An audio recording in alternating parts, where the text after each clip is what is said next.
Le marbre blanc du centre commercial Étoile reflétait les néons dorés de cette fin d'après-midi lyonnaise, créant une atmosphère presque irréelle dans les couloirs déserts. Élodie Martin passa sa serpillière une dernière fois sur le sol immaculé, observant les reflets qui dansaient sous ses gestes méticuleux. À 27 ans, elle avait développé une routine précise pour chaque recoin de ce temple de la consommation, où les parfums de luxe se mêlaient aux effluves de café hors de prix. Abonnez-vous à la chaîne pour plus d'histoires incroyables et commentez de quelle ville et de quel pays vous nous regardez.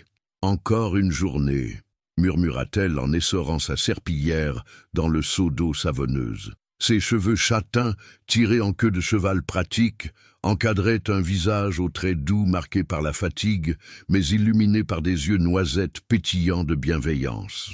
Depuis 6 mois qu'elle travaillait ici, Élodie avait appris à naviguer dans cet univers feutré où chaque boutique valait plus que son salaire annuel, sans jamais perdre son sourire naturel ni sa curiosité bienveillante envers les gens qu'elle croisait. Le centre commercial Étoile fermait ses portes dans 1 heure. Les derniers clients flânaient encore devant les vitrines illuminées, leurs sacs de shopping colorés balançant au rythme de leurs pas pressés. Élodie aimait cette heure particulière où l'agitation de la journée cédait place à une quiétude presque solennelle. Elle se dirigeait vers l'espace famille au 3e étage, là où se trouvaient les boutiques pour enfants et l'aire de jeu, quand un sanglot étouffé l'arrêta net. Au pied de l'escalier mécanique, près de la fontaine au dauphin doré, un petit garçon était assis par terre, les genoux repliés contre sa poitrine, pleurant en silence. Élodie posa immédiatement son matériel de nettoyage et s'approcha doucement, s'accroupissant à la hauteur de l'enfant. « Bonjour, petit bonhomme », dit-elle d'une voix douce. « Comment tu t'appelles » L'enfant leva vers elle un visage rougi par les larmes.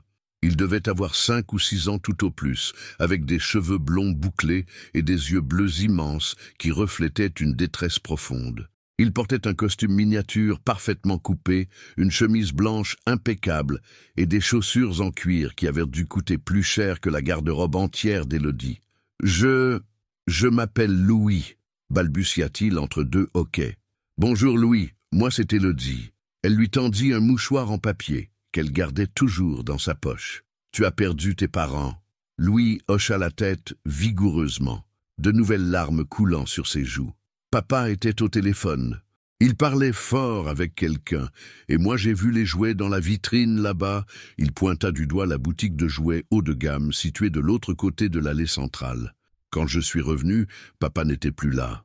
Élodie sentit son cœur se serrer. Combien de fois avait-elle vu des enfants perdus dans ce labyrinthe de marbre et de verre? Mais celui-ci semblait si petit, si fragile, dans ses vêtements d'adulte miniaturisés. « Ne t'inquiète pas, Louis. Nous allons retrouver ton papa ensemble, d'accord ?» Elle lui tendit la main. « Tu as soif? J'ai un bon jus d'orange dans ma cachette secrète. » Les yeux de Louis s'éclairèrent légèrement. Il prit la main d'Élodie, une main chaude et rassurante qui contrastait avec l'élégance froide du centre commercial. Élodie l'emmena dans la petite salle de repos réservée au personnel, un espace modeste mais chaleureux avec quelques chaises dépareillées et un réfrigérateur qui ronronnait doucement. Elle sortit une petite brique de jus d'orange de son sac à dos et la tendit à Louis. « Ça va mieux ?» demanda-t-elle en s'asseyant en face de lui. Louis but quelques gorgées et hocha la tête. « Tu travailles ici, Élodie ?»« Oui, je nettoie le centre commercial pour qu'il soit tout beau et tout propre pour les visiteurs comme toi. » Elle sourit. « Et toi, tu habites où ?»« Dans une grande maison avec un jardin et une piscine. Papa dit qu'elle est très grande, mais moi je trouve qu'elle est trop silencieuse. » Louis balança ses jambes, ses chaussures ne touchant pas le sol. « Des fois, j'aimerais avoir des frères et sœurs pour jouer. » Élodie fut touchée par cette confession spontanée. Derrière le luxe apparent de cet enfant, elle percevait une solitude familière, celle qu'elle avait elle-même connue après la mort de ses parents. « Tu sais quoi, Louis? Les grandes maisons, c'est bien, mais ce qui compte vraiment, c'est les gens qu'on aime et qui nous aiment. » Avant que Louis puisse répondre, des voix s'élevèrent dans le couloir principal. Des appels pressants résonnaient entre les murs de marbre. « Louis, Louis !» L'enfant sursauta et se leva d'un bond. « C'est papa !» Élodie prit sa main, et ils sortirent ensemble de la salle de repos.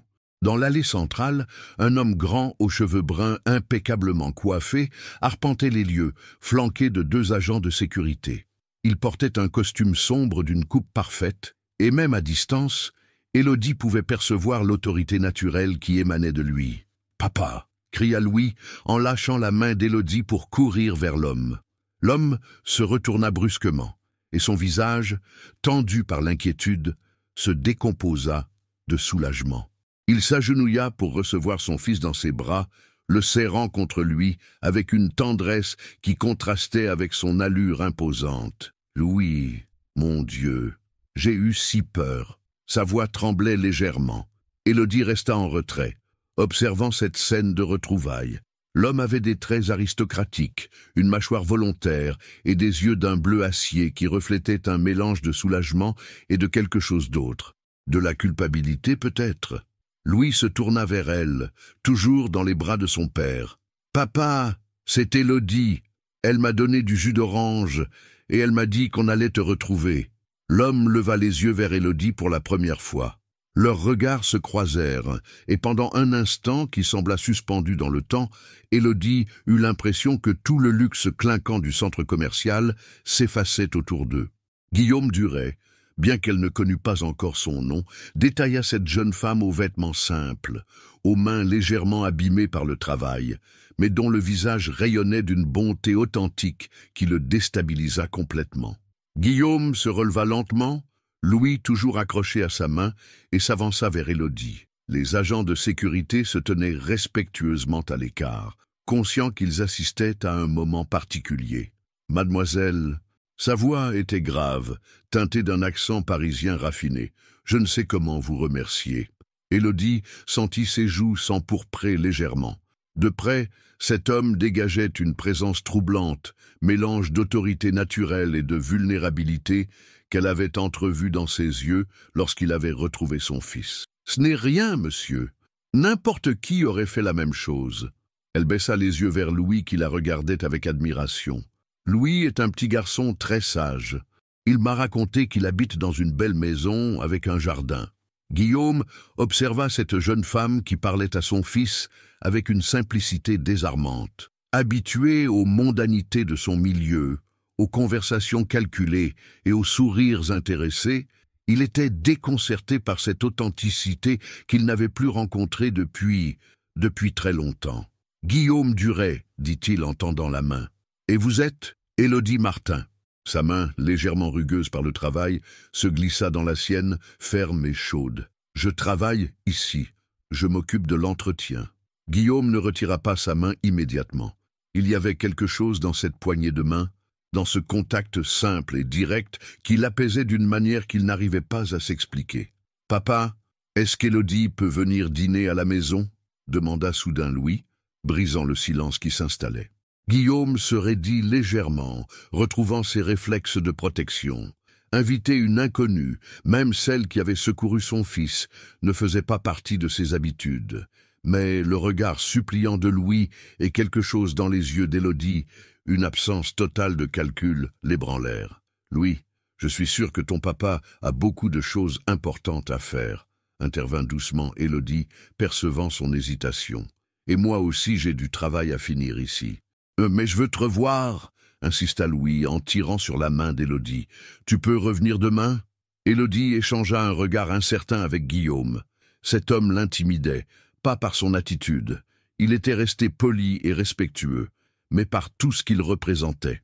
Son costume devait coûter plus cher que ce qu'elle gagnait en 3 mois, et elle avait saisi quelques mots de sa conversation téléphonique avec les agents de sécurité.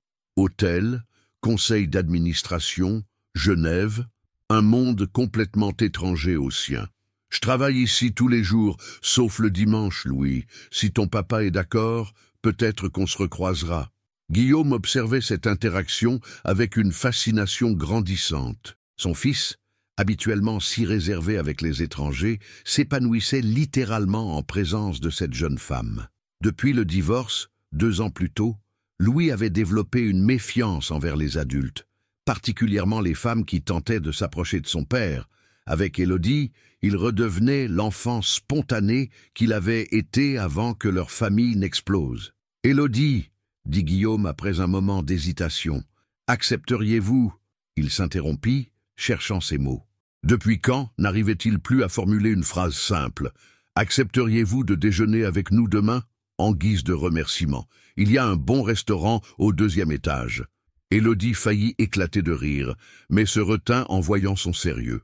L'idée de déjeuner dans l'un des restaurants chics du centre commercial, avec ses vêtements de travail et ses mains abîmées, lui semblait surréaliste. « C'est très gentil, monsieur Duret, mais je déjeune dans la salle de repos avec les autres employés. Et puis... » Elle hésita. « Je ne pense pas que ce soit approprié. » Pourquoi? La question fusa, directe, presque brutale. Élodie rougit, embarrassée de devoir expliquer l'évidence. « Parce que nous ne venons pas du même monde, monsieur. Vous le savez bien. » Guillaume fronça les sourcils. Cette réponse le dérangeait plus qu'il ne voulait l'admettre. Combien de fois avait-il entendu cette phrase, généralement dans la bouche de personnes qui cherchaient justement à franchir les barrières sociales?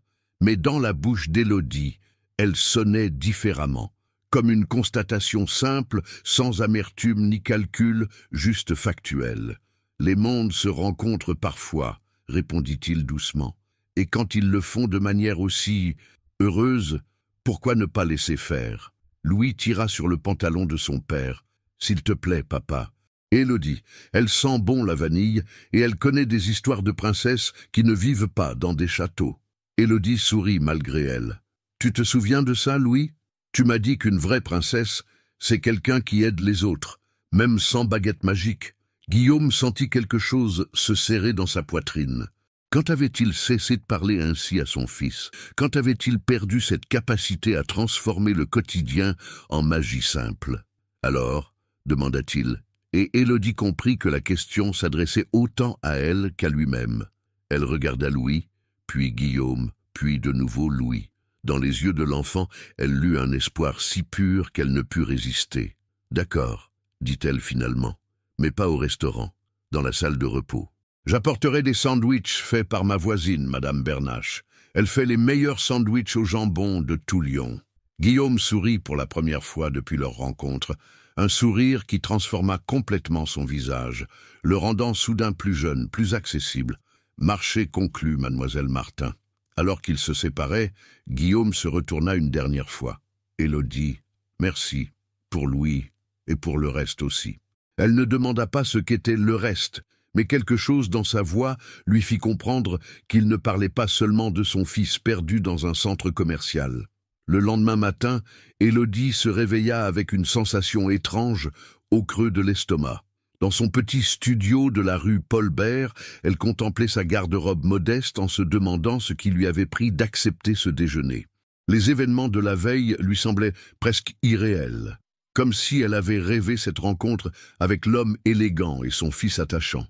Elle enfila son uniforme habituel, jean propre, polo bleu marine et basket blanche, et attacha ses cheveux en queue de cheval. Dans le miroir fendu de sa salle de bain, elle croisa ses propres yeux et y lut une nervosité inhabituelle. « Tu es ridicule, Élodie Martin, » se dit-elle à voix haute. « C'est juste un déjeuner pour remercier quelqu'un qui a aidé un enfant, rien de plus. » Mais elle savait que c'était plus compliqué que ça. Quelque chose dans le regard de Guillaume Duret l'avait troublée. Pas son élégance, pas sa richesse évidente, mais cette vulnérabilité qu'elle avait entrevue quand il avait serré son fils contre lui. Chez Madame Bernache, sa voisine de palier, l'effervescence était palpable. « Ma petite Élodie, raconte-moi tout !» s'exclama la septuagénaire aux cheveux blancs soigneusement bouclés. « Un homme riche qui invite ma protégée à déjeuner. C'est comme dans les romans. » « Madame Bernache, ce n'est pas ce que vous croyez, » protesta Élodie en rougissant. « J'ai juste aidé son petit garçon qui était perdu.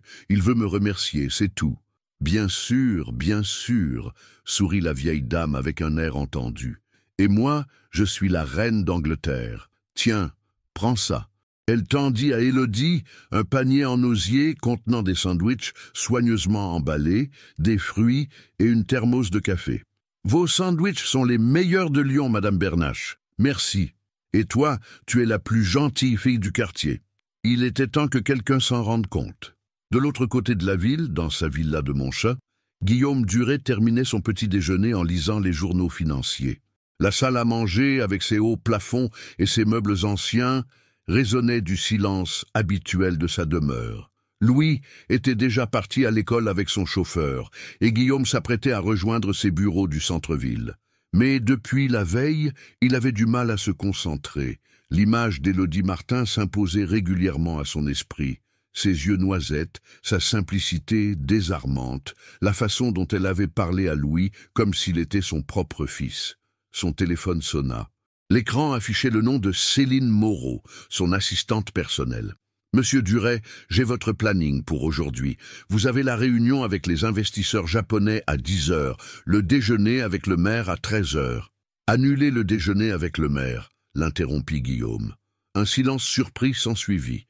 Guillaume n'annulait jamais ses rendez-vous, surtout pas ceux avec des personnalités politiques importantes. « Monsieur, il y a un problème ?»« Non, Céline, j'ai un engagement personnel, reporté à la semaine prochaine. » Après avoir raccroché, Guillaume resta songeur. Un engagement personnel? Il n'en avait plus eu depuis des mois. Depuis son divorce, sa vie s'était réduite à Louis, son travail et les obligations sociales incontournables. Quand avait-il cessé de faire des choses par simple plaisir? À midi, Guillaume se présenta au centre commercial Étoile avec Louis, qui avait insisté pour venir directement après l'école. L'enfant portait encore son uniforme scolaire, mais avait défait sa cravate et déboutonné sa chemise, lui donnant un air plus détendu. « Papa, tu crois qu'Élodie va vraiment venir ?» demanda Louis pour la 3e fois. « Elle a dit qu'elle viendrait, Louis, et Élodie semble être quelqu'un de parole. » Ils trouvèrent Élodie dans la salle de repos, en train de disposer le contenu du panier de Madame Bernache sur la petite table. Elle avait mis une nappe à carreaux rouge et blanc, transformant l'espace modeste en un coin presque chaleureux. « Élodie !»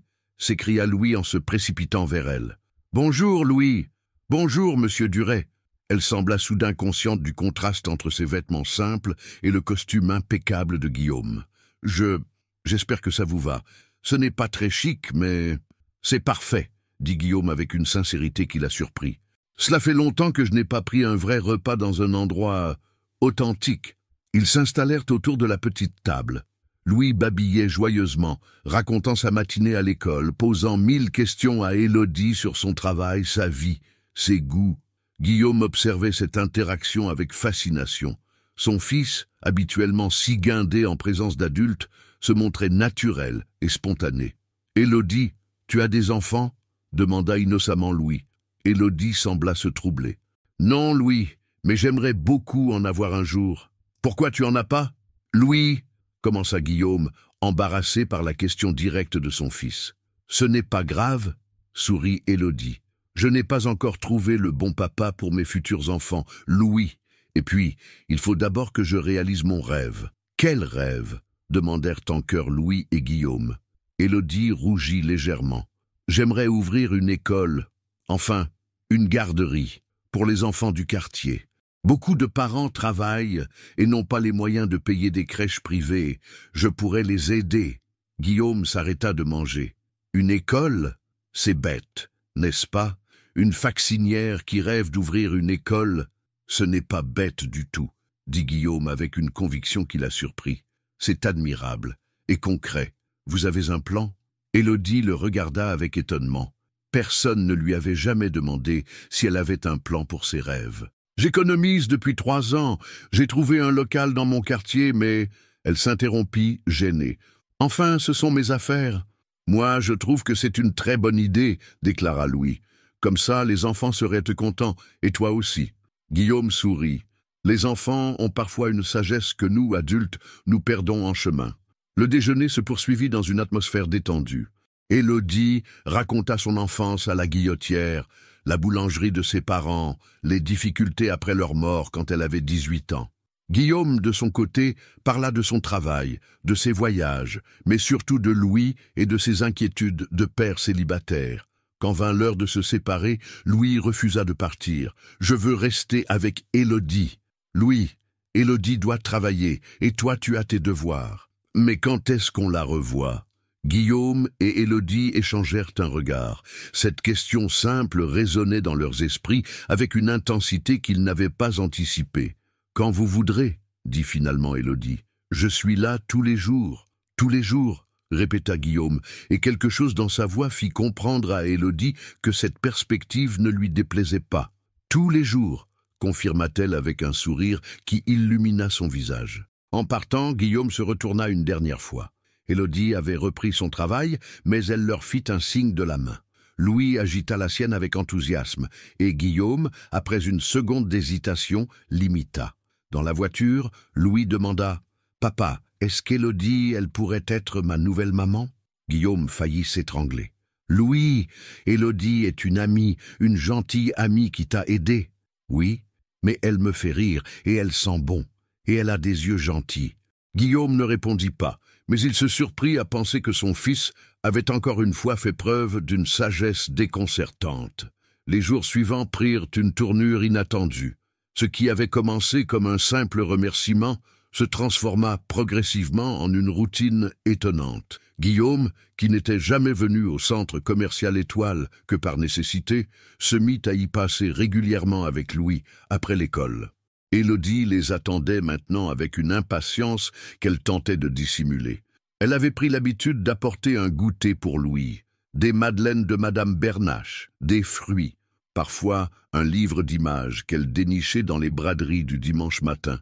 Guillaume observait ces attentions avec un mélange de gratitude et de trouble qu'il n'arrivait pas à définir. « Papa, regarde, Élodie m'a apporté l'histoire du petit prince qui habite sur une étoile. » s'exclama Louis, un mercredi après-midi, brandissant le livre aux illustrations colorées. « Le petit prince », corrigea doucement Élodie. « C'est l'histoire d'un petit garçon qui voyage de planète en planète et qui apprend des choses importantes sur l'amitié et l'amour. » Guillaume fronça les sourcils. « N'est-ce pas un peu complexe pour son âge ?»« Oh non !»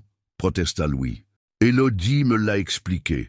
Le petit prince, il comprend que ce qui compte, c'est pas les grandes personnes qui comptent les étoiles, c'est d'avoir des amis qui nous aiment. » Élodie rougit légèrement sous le regard perçant de Guillaume.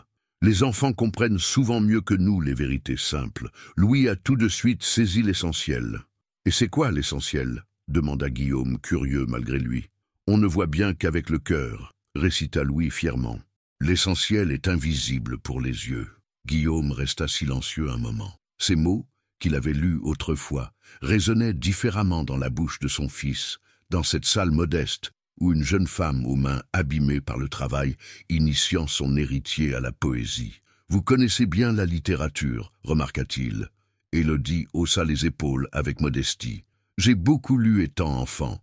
Mes parents tenaient la boulangerie, mais le soir, maman me lisait des histoires. Elle disait que la lecture, c'était un voyage qui ne coûte rien, mais qui enrichit pour la vie. Elle était sage, votre maman. Elle l'était. » Un voile de tristesse passa dans les yeux d'Élodie. Elle aurait adoré rencontrer Louis. Elle avait ce don pour parler aux enfants, pour les comprendre. Guillaume sentit une émotion inattendue l'envahir. Cette femme avait perdu ses parents jeunes. Elle travaillait dur pour un salaire modeste. Et pourtant, elle rayonnait d'une générosité naturelle qui l'enviait presque. « Et votre père ?» demanda-t-il doucement. « Il m'a appris que le travail bien fait était une forme de respect envers les autres. Même si on nettoie des sols, on peut le faire avec dignité et fierté. » Elle sourit. « Il serait probablement surpris de me voir ici, avec vous. »« Non, pourquoi ? Parce qu'il me répétait toujours, Élodie, reste avec les gens de ton milieu. C'est là que tu seras le mieux comprise. » Guillaume se raidit imperceptiblement. « Et vous pensez qu'il avait raison ?» Élodie le regarda droit dans les yeux. « Je ne sais pas encore, mais je sais que Louis me comprend très bien, lui. » L'enfant, occupé à feuilleter son livre, leva la tête vers eux. « Pourquoi vous parlez de milieu ? Élodie, elle vit dans l'eau comme les poissons. » Élodie éclata de rire, imitée par Guillaume malgré lui. Cette innocence désarmante de Louis avait le don de détendre les situations les plus tendues. « Non, mon chéri, on parlait de différents groupes de personnes. Ah, comme à l'école. Il y a les grands et les petits, mais moi, je joue avec tout le monde. » Guillaume et Élodie échangèrent un regard complice. La simplicité de Louis rendait leur questionnement d'adulte presque ridicule. Les semaines passèrent ainsi, ponctuées de ces rencontres improvisées qui devenaient de plus en plus importantes pour eux trois. Guillaume se surprenait à écourter ses réunions pour rejoindre le centre commercial. Élodie organisait ses horaires de travail pour être disponible quand ils arrivaient. Louis, lui, vivait ces moments comme des parenthèses magiques dans sa routine scolaire. Un vendredi soir, Guillaume osa franchir un cap. « Élodie, accepteriez-vous de venir dîner à la maison demain? Louis aimerait vous montrer sa chambre et... » Il hésita. « J'aimerais vous faire découvrir autre chose que cette salle de repos. » Élodie sentit son cœur s'accélérer. L'invitation était tentante, mais l'idée de pénétrer dans l'univers privé de Guillaume l'effrayait autant qu'elle l'attirait. « Je ne sais pas si c'est une bonne idée. »« Pourquoi ?» La question de Guillaume était directe, presque brutale. Parce que... Elle chercha ses mots. Parce que plus on se rapproche, plus il sera difficile de faire marche arrière quand vous vous rendrez compte que nous sommes trop différents. Guillaume la fixa intensément. Et si je n'avais pas envie de faire marche arrière? Le silence qui s'ensuivit était chargé d'implications qu'aucun des deux n'osait encore nommer. Louis, sentant la tension, se rapprocha d'Élodie et prit sa main. « S'il te plaît, Élodie, tu verras ma collection de voitures et mes livres. Et papa fait très bien les pâtes. » Élodie sourit malgré son trouble. « Tu fais la cuisine, monsieur Duret ?» Guillaume rougit légèrement. « Quelques plats simples. Depuis le divorce, j'ai dû apprendre. Louis est un critique implacable. »« Il ment !» protesta Louis en riant. « Papa, il brûle même l'eau pour les pâtes. »« Louis !» s'exclama Guillaume, faussement indigné. Élodie éclata de rire devant cette complicité père-fils qui la touchait profondément. Dans ce moment de simplicité, Guillaume perdait son allure d'homme d'affaires pour redevenir simplement un père aimant, un peu maladroit mais attachant. « D'accord, » dit-elle finalement, « mais je prépare le repas. Et je viens avec Madame Bernache. » Guillaume fronça les sourcils. « Votre voisine ? Elle fait partie de ma famille, monsieur Duret. Si vous m'invitez, vous l'invitez aussi. » Guillaume hésita un instant, puis sourit. « Très bien. J'ai hâte de rencontrer cette Madame Bernache qui fait les meilleurs sandwichs de Lyon. » En quittant le centre commercial ce soir-là, Guillaume se rendit compte qu'il n'avait pas consulté ses mails professionnels de l'après-midi. Pour la première fois depuis des années, quelque chose d'autre avait pris le pas sur son travail. Et étrangement, cela ne l'inquiétait pas. Au contraire, il se sentait plus léger, plus vivant qu'il ne l'avait été depuis longtemps. Le samedi après-midi, Élodie se tenait devant l'imposant portail de fer forgé de la villa Duret, un panier à la main, et Madame Bernache à ses côtés. La vieille dame, vêtue de sa plus belle robe fleurie et armée de son sac à main vintage, observait la demeure avec des yeux pétillants de curiosité. « Ma petite Élodie, regarde-moi cette maison, on dirait un château. » « Madame Bernache, promettez-moi de ne pas faire de commentaires sur la richesse de monsieur Duret. » « Bien sûr, mais je peux quand même regarder, non ?» Le portail s'ouvrit automatiquement et Guillaume apparut sur le perron, Louis bondissant à ses côtés. L'enfant courut vers elle, rayonnant de joie. « Élodie, Madame... Et de Madame Bernache, » dit Élodie, en posant affectueusement la main sur l'épaule de la septuagénaire. « Ma voisine et ma meilleure amie. » Madame Bernache dévisagea Guillaume avec l'assurance de celle qui a élevé 6 enfants et enterré un mari après 50 ans de mariage. « Ainsi, vous êtes le fameux monsieur Duret dont Élodie me rebat les oreilles. »« Madame Bernache ?» protesta Élodie, cramoisie. Guillaume sourit, amusé par cette franchise directe. « J'espère qu'elle ne dit que du bien. »« Que du bien. Élodie ne sait pas dire du mal des gens, même quand il le mériterait. C'est son défaut. » « Ou sa plus belle qualité, » répondit Guillaume en croisant le regard d'Élodie. L'intérieur de la villa impressionna malgré elle Élodie. Le hall d'entrée, avec son escalier de marbre et ses lustres de cristal, aurait pu contenir son studio tout entier. Mais ce qui la frappa le plus, c'était l'atmosphère feutrée, presque solennelle de cette demeure. Malgré sa beauté, la maison semblait vide de vie, comme un musée où l'on aurait oublié de mettre des visiteurs. « Papa, je peux montrer ma chambre à Élodie ?» demanda Louis en tirant sur la robe de la jeune femme. « Bien sûr. Moi, je vais faire visiter le rez-de-chaussée à Madame Bernache. » Élodie suivit Louis dans l'escalier. La chambre de l'enfant contrastait avec le reste de la maison. Ici, enfin, régnait un joyeux désordre. Jouets éparpillés, livres ouverts, dessins punaisés au mur. Un univers d'enfant authentique dans cette perfection glacée. « Tu vois, j'ai tous les livres que tu m'as conseillés. » Louis lui montra fièrement une bibliothèque miniature. « Et regarde !» Il sortit un cahier de dessin. Élodie y découvrit des croquis touchants, elle-même représentée avec des cheveux bruns et un grand sourire. Louis et son père, main dans la main, et une maison entourée d'un jardin où couraient des personnages aux couleurs vives. « C'est magnifique, Louis. Qui est cette dame, là ?» Elle désignait une silhouette féminine aux côtés du père et du fils. « C'est toi, dans ma famille de rêve. » Élodie sentit sa gorge se serrer. Comment cet enfant pouvait-il exprimer avec tant de simplicité des émotions qu'elle-même n'osait pas nommer? En bas, Madame Bernache menait sa propre enquête avec Guillaume. « Belle maison, jeune homme, mais un peu froide pour un enfant, vous ne trouvez pas ?» Guillaume, surpris par cette observation directe, regarda autour de lui comme s'il découvrait son propre salon. « Nous avons déménagé après le divorce. Louis a choisi cette maison parce qu'elle avait une grande chambre et un jardin. Et vous, qu'est-ce que vous avez choisi ?» La question déstabilisa Guillaume. « Comment ça? Cette maison, c'est celle de Louis. Mais où est la vôtre, à vous? Où est l'endroit où Guillaume Duret se sent chez lui ?» Guillaume resta silencieux. Cette vieille dame qu'il connaissait depuis 1 heure venait de mettre le doigt sur quelque chose qu'il refusait d'admettre. Depuis 2 ans, il vivait dans une maison qui n'était pas un foyer. Élodie a transformé son petit studio en vrai nid douillet, continua Madame Bernache. Avec 3 fois rien, elle a créé un endroit où on a envie de rester, de rire, de vivre.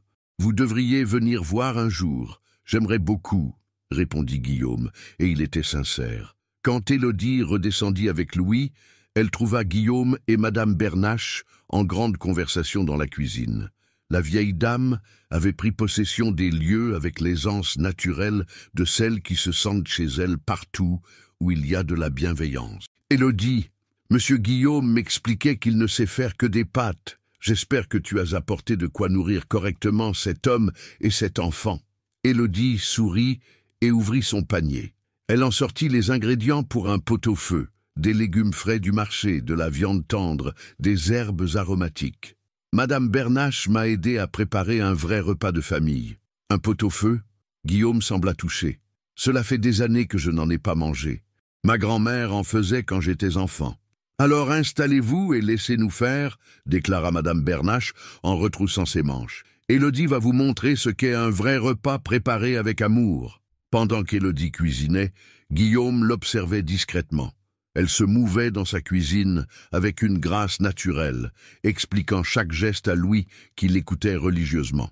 La maison s'emplissait progressivement d'odeurs réconfortantes qui lui rappelaient son enfance, avant que sa vie ne devienne une succession de dîners d'affaires et de réceptions mondaines. « Papa, regarde! Élodie m'apprend à éplucher les carottes !» s'exclama Louis, concentré sur sa tâche. « Très bien, Louis. Attention à tes doigts. Oh, il se débrouille très bien. » Élodie ébouriffa affectueusement les cheveux de l'enfant. « Il a des mains de chef !» Guillaume observait cette scène avec une émotion grandissante. Depuis le divorce, Louis n'avait jamais eu de figure maternelle stable. Les nourrices se succédaient, professionnelles mais distantes. Voir son fils s'épanouir ainsi au contact d'Élodie le bouleversait. Le dîner fut un moment magique. Autour de la grande table de la salle à manger, Madame Bernache régalait l'assemblée d'anecdotes sur le quartier. Louis racontait ses aventures scolaires et Élodie orchestrait ses échanges avec une bienveillance naturelle qui transformait ce repas en véritable moment de communion. « Élodie, est-ce que tu peux venir habiter ici ?» demanda soudain Louis. « Comme ça, tu pourrais me faire la cuisine tous les jours. » Un silence embarrassé s'abattit sur la table. Guillaume rougit, Madame Bernache sourit malicieusement et Élodie chercha ses mots. « Louis, j'ai ma maison à moi et mon travail. Mais tu serais plus heureuse ici, et moi aussi, et papa aussi, il sourit plus quand tu es là. » Guillaume faillit s'étrangler avec son vin. La spontanéité de son fils venait de mettre à nu des sentiments qu'il tentait encore de nier. « Louis a raison, dit Madame Bernache avec un aplomb déconcertant. Vous souriez plus, monsieur Guillaume. Et Élodie aussi d'ailleurs. C'est beau à voir, jeunes gens. C'est beau à voir. Cette fois, ce fut au tour d'Élodie de rougir violemment. L'atmosphère se chargea d'une tension nouvelle, faite d'émotions non dites et de possibilités entrevues. Je crois qu'il est temps de rentrer, balbutia Élodie en se levant précipitamment. Guillaume se leva aussi, déçu de voir cette soirée parfaite se terminer si abruptement.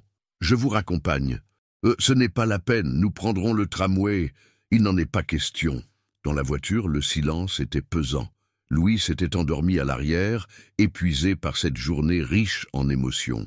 Madame Bernache, assise à côté de lui, observait les deux adultes avec un sourire entendu. Arrivé devant l'immeuble modeste de la rue Paulbert, Guillaume aida Madame Bernache à descendre de voiture. « Merci pour cette soirée, monsieur Guillaume. Et surtout, réfléchissez à ce que je vous ai dit. La vie passe vite et le bonheur ne frappe pas toujours 2 fois à la porte. » Elle monta péniblement les escaliers, laissant Guillaume et Élodie face à face sur le trottoir. « Élodie, » commença Guillaume, « merci pour cette invitation. Louis est un enfant merveilleux, mais je crois qu'il ne faut pas que nous nous voyions trop souvent. Pourquoi? Parce que Madame Bernache a raison, parce que Louis s'attache, parce que moi aussi Elle s'interrompit, consciente d'avoir failli révéler plus qu'elle ne le voulait. « Bonne nuit, monsieur Duret. » Elle disparut dans l'immeuble, laissant Guillaume seul avec ses questions et une certitude nouvelle. Cette femme venait de révolutionner sa vision de ce que pouvait être le bonheur. Les jours qui suivirent la soirée chez Guillaume furent marqués par une danse étrange entre Élodie et lui. Elle tentait de l'éviter, modifiant ses horaires de travail, prenant ses pauses à des moments où elle savait qu'il ne viendrait pas. Guillaume, de son côté, se présentait au centre commercial avec Louis à des heures inhabituelles, espérant la croiser par hasard. Cette stratégie d'évitement fut de courte durée. Un mercredi après-midi, alors qu'Élodie nettoyait les vitres de la galerie principale, elle entendit une voix familière l'appeler. « Élodie! Élodie !» Louis courait vers elle, échappant à la surveillance de Guillaume, qui le suivait à quelques mètres, l'air à la fois embarrassé et déterminé. « Louis !» Élodie ne put retenir un sourire de joie pure en voyant l'enfant. « Comment vas-tu, mon cœur ?»« Ça va pas, tu es plus jamais là quand on vient. Papa, il dit que tu travailles, mais moi je crois que tu nous évites. » Élodie lança un regard gêné vers Guillaume qui venait de les rejoindre. « Non, Louis, je ne vous évite pas, j'ai juste beaucoup de travail. »« C'est faux, » protesta l'enfant avec cette franchise brutale qui caractérise les enfants. « Papa aussi, il est triste. Il regarde tout le temps son téléphone, et il sourit plus. » Guillaume rougit violemment. « Louis, va regarder les jouets dans la vitrine là-bas. J'ai à parler avec Élodie. » L'enfant obéit à contre-cœur, non sans avoir lancé un regard réprobateur à son père. Guillaume et Élodie se retrouvèrent face à face, dans cette galerie où leur histoire avait commencé quelques semaines plus tôt.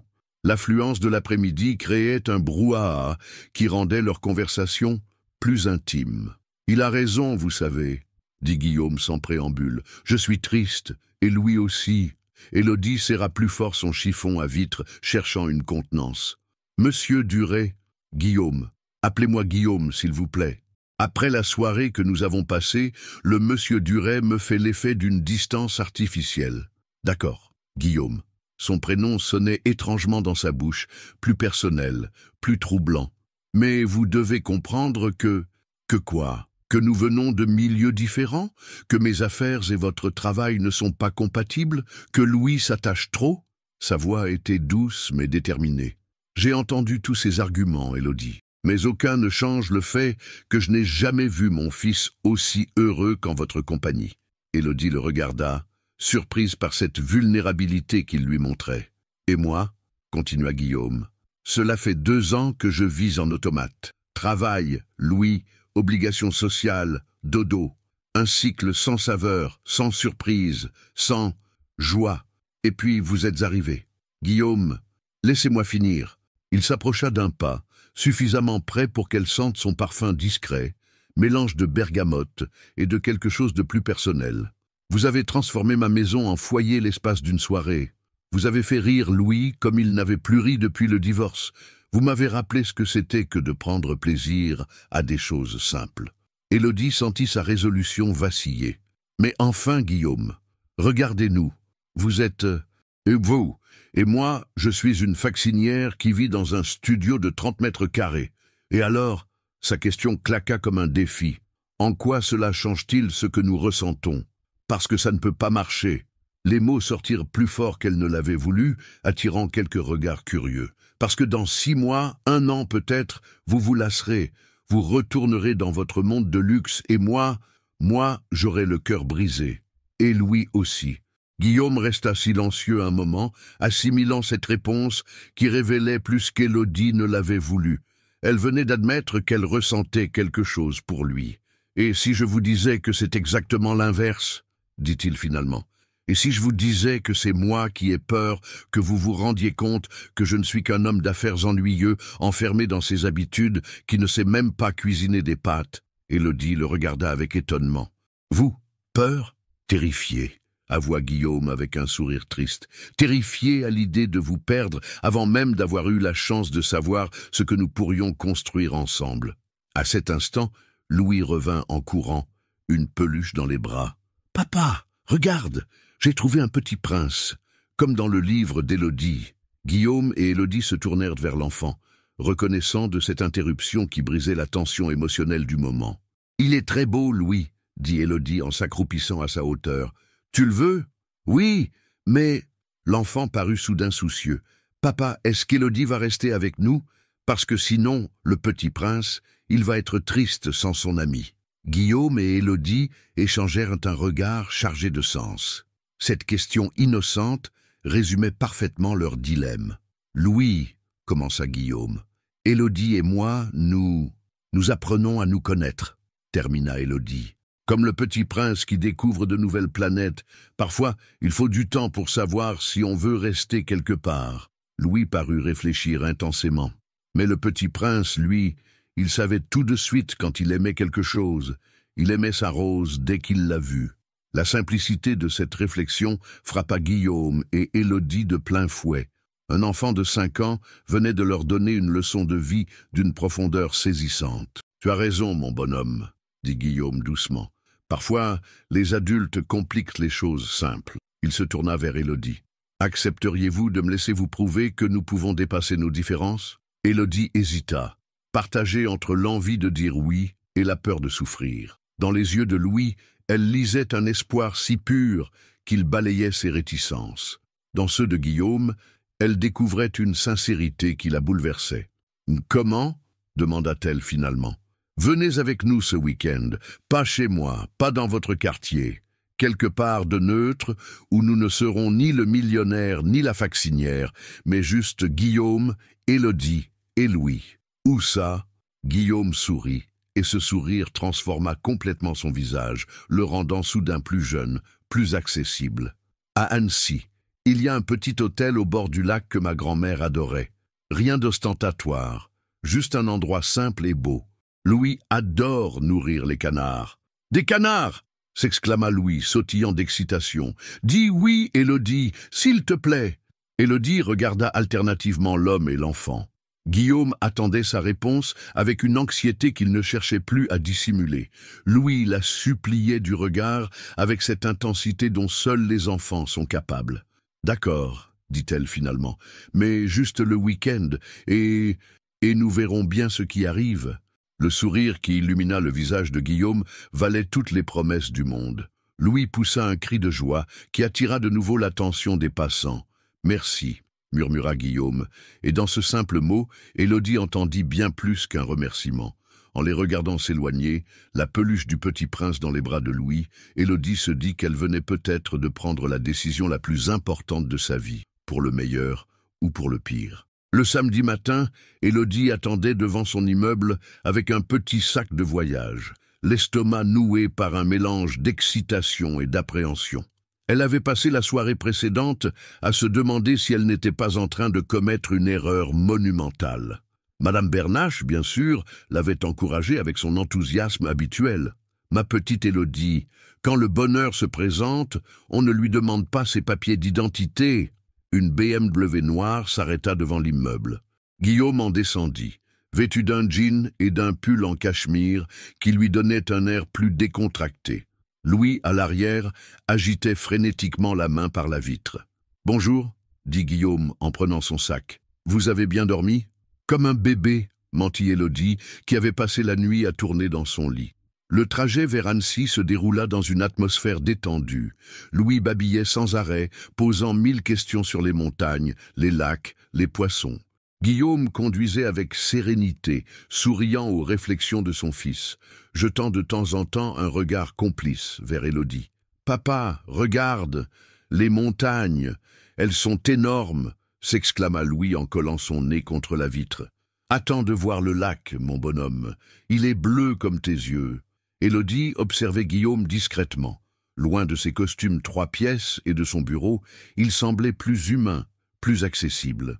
Les traits de son visage étaient détendus, et elle découvrait des petites rides au coin de ses yeux, qui parlaient de sourire et de rire. « À quoi pensez-vous » demanda-t-il en captant son regard dans le rétroviseur. « Je me dis que vous avez l'air différent, loin de Lyon, plus vous-même. » Guillaume parut réfléchir à cette observation. « C'est probablement parce que je suis différent avec vous, plus moi-même, comme vous dites. » L'hôtel que Guillaume avait choisi était effectivement simple et charmant.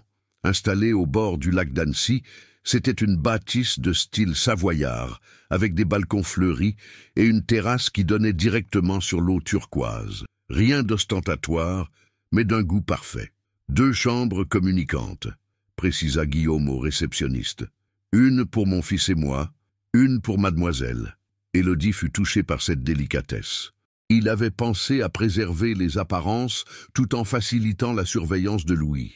Leur première activité fut la promenade promise autour du lac. Louis courait devant eux, s'arrêtant pour ramasser des cailloux ou observer les canards qui nageaient près de la rive. Guillaume et Élodie marchaient côte à côte, leurs pas s'accordant naturellement. « C'est magnifique !» murmura Élodie, en admirant les montagnes qui se reflétaient dans l'eau cristalline. « Ma grand-mère m'emmenait ici quand j'étais petit. Elle disait que les lacs avaient le pouvoir de remettre les idées en place. Elle avait raison. Ici, tout semble plus simple, plus clair. » Guillaume s'arrêta et se tourna vers elle. « Élodie, est-ce que vous ressentez... Est-ce que nous... Papa, Élodie, venez voir. » Louis les interrompit, gesticulant au bord de l'eau. Ils se précipitèrent vers lui. L'enfant pointait du doigt une famille de cygnes qui glissaient majestueusement sur le lac, leurs plumes blanches scintillant sous le soleil. « Ils sont beaux !» s'extasia Louis. « Le papa, la maman et les petits, comme une vraie famille. » Guillaume et Élodie échangèrent un regard. Les observations innocentes de Louis avaient décidément le don de mettre les pieds dans le plat. L'après-midi se passa dans une complicité grandissante. Ils visitèrent la vieille ville d'Annecy, ses canaux romantiques et ses maisons colorées. Louis insistait pour tenir la main de chacun d'eux, créant une chaîne humaine qui n'échappait pas aux regards attendris des passants. « On dirait une vraie famille », glissa une dame âgée à son mari en les croisant. Élodie rougit, mais Guillaume sembla étrangement fier de cette méprise. Le soir, ils dînèrent sur la terrasse de l'hôtel. Louis, épuisé par cette journée riche en découvertes, s'endormit sur les genoux d'Élodie pendant le dessert.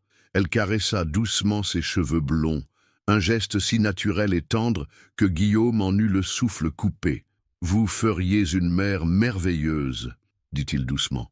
Élodie leva les yeux vers lui, surprise par l'émotion contenue dans sa voix. « J'aimerais en avoir la chance un jour, avec le bonhomme, avec l'homme qui m'aimera pour ce que je suis vraiment, pas pour ce qu'il voudrait que je devienne. » Guillaume soutint son regard. « Et si cet homme était assis en face de vous ?» Le cœur d'Élodie fit un bond. « Guillaume, je sais que c'est trop tôt. Je sais que nous nous connaissons à peine, mais... » Il prit sa main libre, celle qui ne caressait pas les cheveux de Louis. « Je n'ai jamais ressenti ça avant, cette évidence, cette paix quand vous êtes là. » Élodie sentit des larmes lui monter aux yeux. « Moi aussi, mais j'ai peur, Guillaume. Peur de ne pas être à la hauteur de votre monde. »« Mon monde ?» Guillaume eut un rire sans joie. « Mon monde, c'est des dîners d'affaires insipides, des conversations calculées, des sourires factices. Depuis que je vous connais, j'ai découvert qu'il existait autre chose. Un monde où les gens se parlent vraiment, où les sentiments sont authentiques, où on peut être soi-même sans masque. Il serra sa main plus fort. C'est votre monde à vous que j'aimerais rejoindre, Élodie, pas l'inverse. Ils restèrent ainsi un long moment, silencieux, regardant le lac qui scintillait sous la lune. Louis dormait paisiblement entre eux, incarnation innocente de ce qui pourrait devenir leur famille. « Et si on essayait » murmura finalement Élodie. Doucement, sans se presser, en apprenant à se connaître vraiment, Guillaume porta sa main à ses lèvres et y déposa un baiser délicat. « J'aimerais ça plus que tout au monde. » Cette nuit-là, chacun dans sa chambre, ils pensèrent à l'autre, avec un sentiment nouveau, mélange d'espoir et de tendresse. Pour la première fois depuis longtemps, l'avenir leur semblait plein de possibilités heureuses. Le lendemain, ils rentrèrent à Lyon transformés. Quelque chose d'invisible mais de tangible s'était noué entre eux au bord du lac d'Annecy. Ils ne le savaient pas encore, mais cette idylle naissante allait bientôt être mise à rude épreuve. Dans la voiture, Louis s'endormit de nouveau, épuisé, mais heureux. Guillaume et Élodie parlaient à voix basse de leurs projets, de leurs rêves, découvrant avec émerveillement qu'ils partageaient les mêmes valeurs essentielles. L'importance de la famille, le respect des autres, la beauté des choses simples. « Élodie » dit Guillaume alors qu'ils arrivaient aux abords de Lyon. « Oui, merci, pour ce week-end, pour Louis, pour tout. » Elle sourit. « Merci à vous aussi, pour m'avoir montré qu'il était possible de construire des ponts entre deux mondes. » Ils ne savaient pas que, quelques kilomètres plus loin, leur bonheur naissant était déjà menacé par des forces qu'ils n'avaient pas vues venir. Le lundi matin suivant leur retour d'Annecy, Élodie se rendait au centre commercial Étoile avec un cœur léger qu'elle n'avait pas ressenti depuis des années. Les souvenirs du week-end dansaient encore dans sa mémoire. Les rires de Louis, les conversations profondes avec Guillaume, cette main dans la sienne au bord du lac.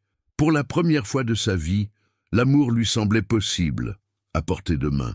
Elle arrivait à son travail plus tôt que d'habitude, fredonnant une chanson de sa jeunesse, quand elle croisa Sandrine, une collègue du service d'entretien qui l'attendait visiblement. « Élodie, il faut que tu vois ça !» Sandrine tenait un journal People dans ses mains, l'air à la fois excitée et compatissante. Le cœur d'Élodie se serra sans qu'elle sache pourquoi. Voir quoi? Sandrine ouvrit le magazine à la page 3. En pleine page s'étalait une photo d'elle, Guillaume et Louis marchant main dans la main sur les quais d'Annecy. Le titre, en lettres rouges vifs, claquait comme une gifle. Factinière conquiert le magnat de Lyon. Élodie sentit le sol se dérober sous ses pieds. Mais comment? Qui a pris cette photo? Lis l'article, murmura Sandrine embarrassée.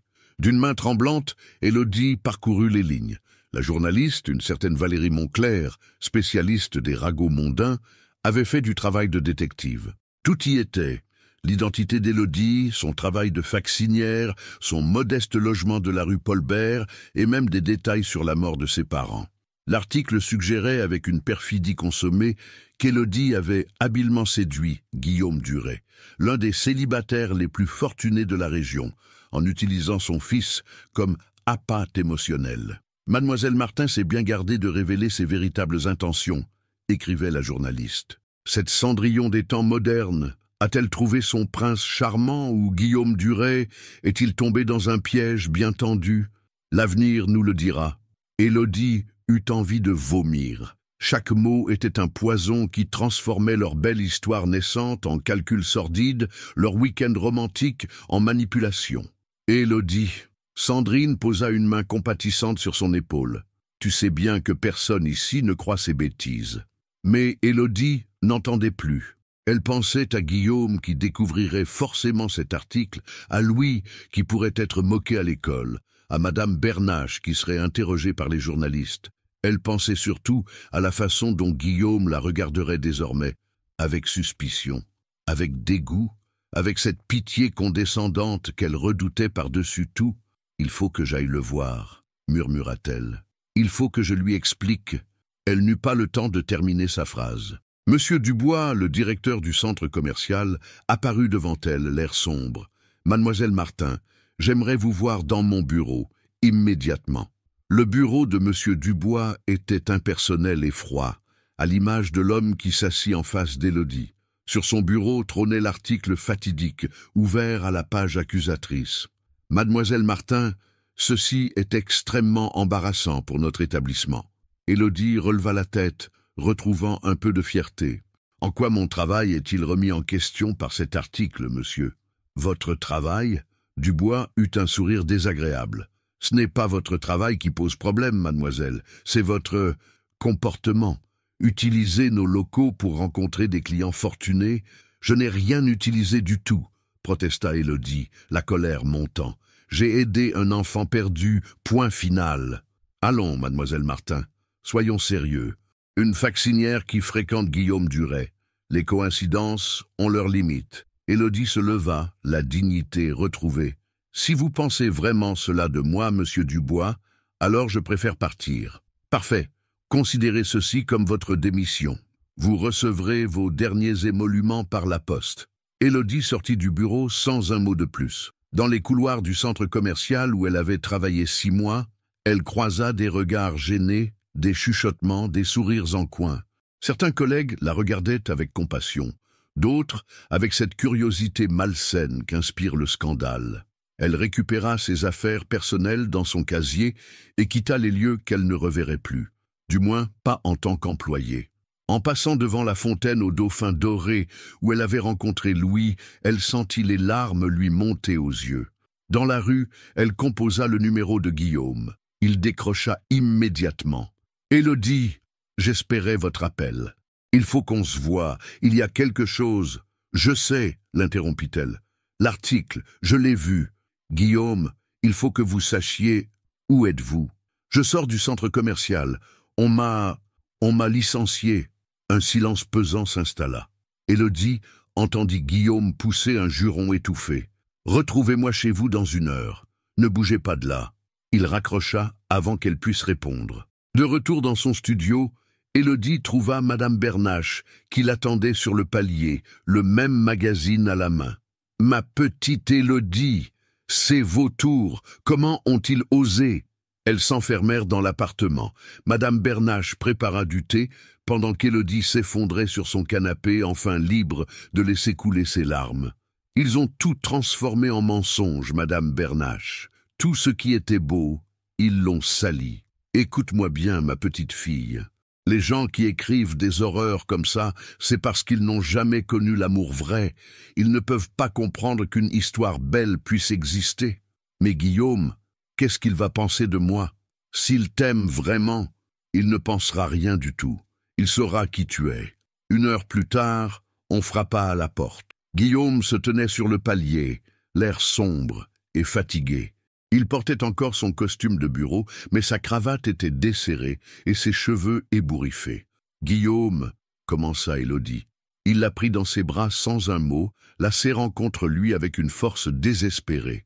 Elle sentit toute la tension de la journée se dissoudre dans cette étreinte. « Je suis désolé » murmura-t-il contre ses cheveux. « Je suis tellement désolé que vous ayez à subir ça à cause de moi. Ce n'est pas votre faute. »« Si, c'est ma faute. J'aurais dû savoir que nous serions suivis, j'aurais dû vous protéger. » Ils s'assirent sur le petit canapé du studio.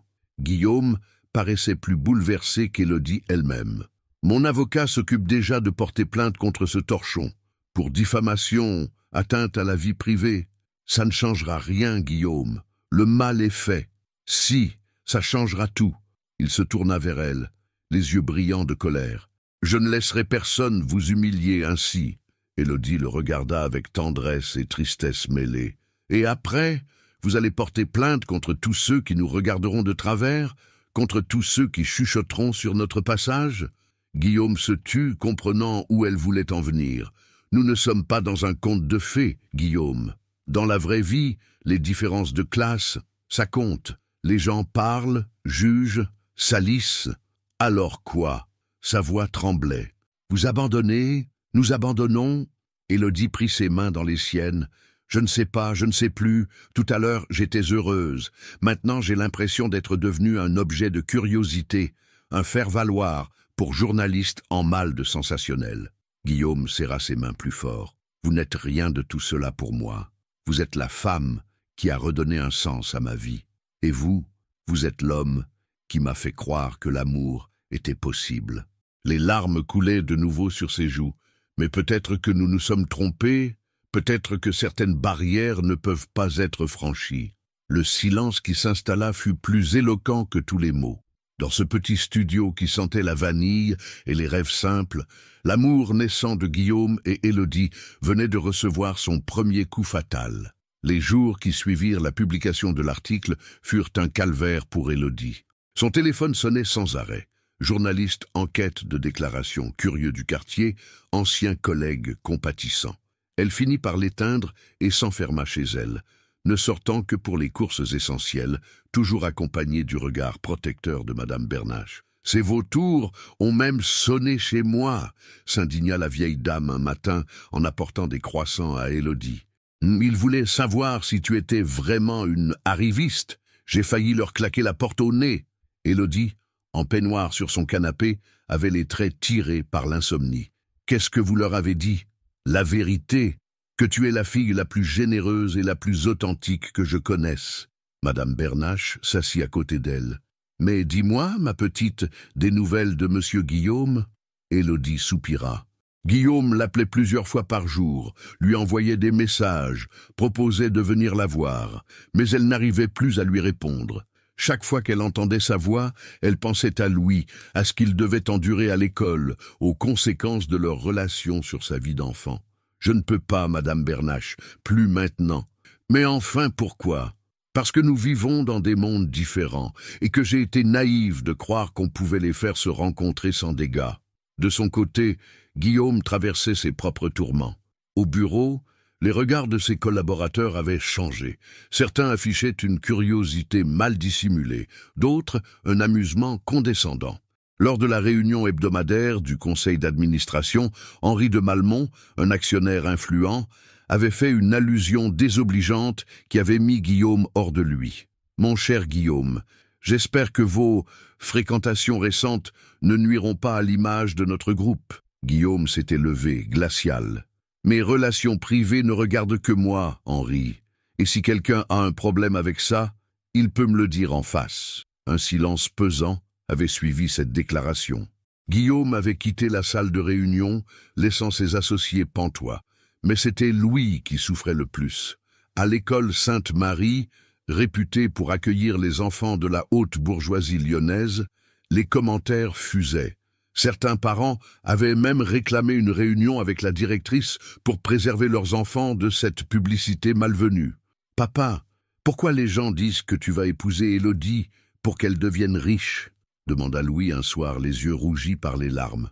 Guillaume sentit sa gorge se serrer. « Qu'est-ce qu'on t'a dit exactement, mon bonhomme ? Mathieu dit que sa maman dit qu'Élodie, elle veut juste ton argent, et que moi, je suis un pigeon. » Louis éclata en sanglots. « Mais c'est pas vrai, papa. Élodie, elle est gentille, elle m'aime pour de vrai. » Guillaume prit son fils dans ses bras, la rage au ventre. « Bien sûr qu'elle t'aime pour de vrai, Louis. Et moi aussi, elle m'aime pour de vrai. Les gens disent des méchancetés parce qu'ils ne comprennent pas.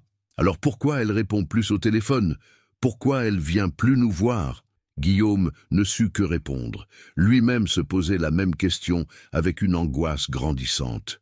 Ce fut Madame Bernache qui finit par forcer les choses. Un mardi soir, elle se présenta au portail de la villa Duret avec sa détermination habituelle. Quand Guillaume ouvrit, elle le toisa de ses petits yeux perçants. « Monsieur Guillaume, il faut qu'on parle. »« Madame Bernache, entrez, je vous prie. Comment va Élodie ?»« Mal, très mal. Et vous ?» Guillaume la conduisit au salon. Louis, qui faisait ses devoirs, se précipita vers la vieille dame. « Madame Bernache, vous avez vu Élodie? Quand est-ce qu'elle revient? C'est justement de ça que je viens parler avec ton papa, mon petit bonhomme. » Madame Bernache s'installa dans le fauteuil, comme si elle était chez elle. « Alors, monsieur Guillaume, vous comptez laisser tomber ma petite Élodie comme ça ?» Guillaume sursauta. « Laisser tomber. Mais enfin, c'est elle qui ne veut plus me voir. J'ai essayé de l'appeler, de la voir. Mais vous avez insisté? Madame Bernache, je ne veux pas la harceler. »« Harceler !» La vieille dame eut un reniflement méprisant. « Monsieur Guillaume, cette petite traverse la pire épreuve de sa vie. Elle a perdu son travail, sa réputation, sa tranquillité. Elle se sent humiliée, salie par ses journalistes. Et vous, qu'est-ce que vous faites? Vous respectez sa volonté. Guillaume fronça les sourcils. Je ne comprends pas. Élodie a peur, monsieur Guillaume. Peur de vous faire du mal, peur que votre fils souffre à cause d'elle, peur de ne pas être à la hauteur de votre monde. Alors, elle préfère s'effacer. C'est ça, l'amour vrai, se sacrifier pour protéger l'autre. Mais je ne lui demande pas de se sacrifier. Bien sûr que non, mais elle le fait quand même. Madame Bernache se pencha vers lui. Monsieur Guillaume, si vous l'aimez vraiment, il faut vous battre pour elle.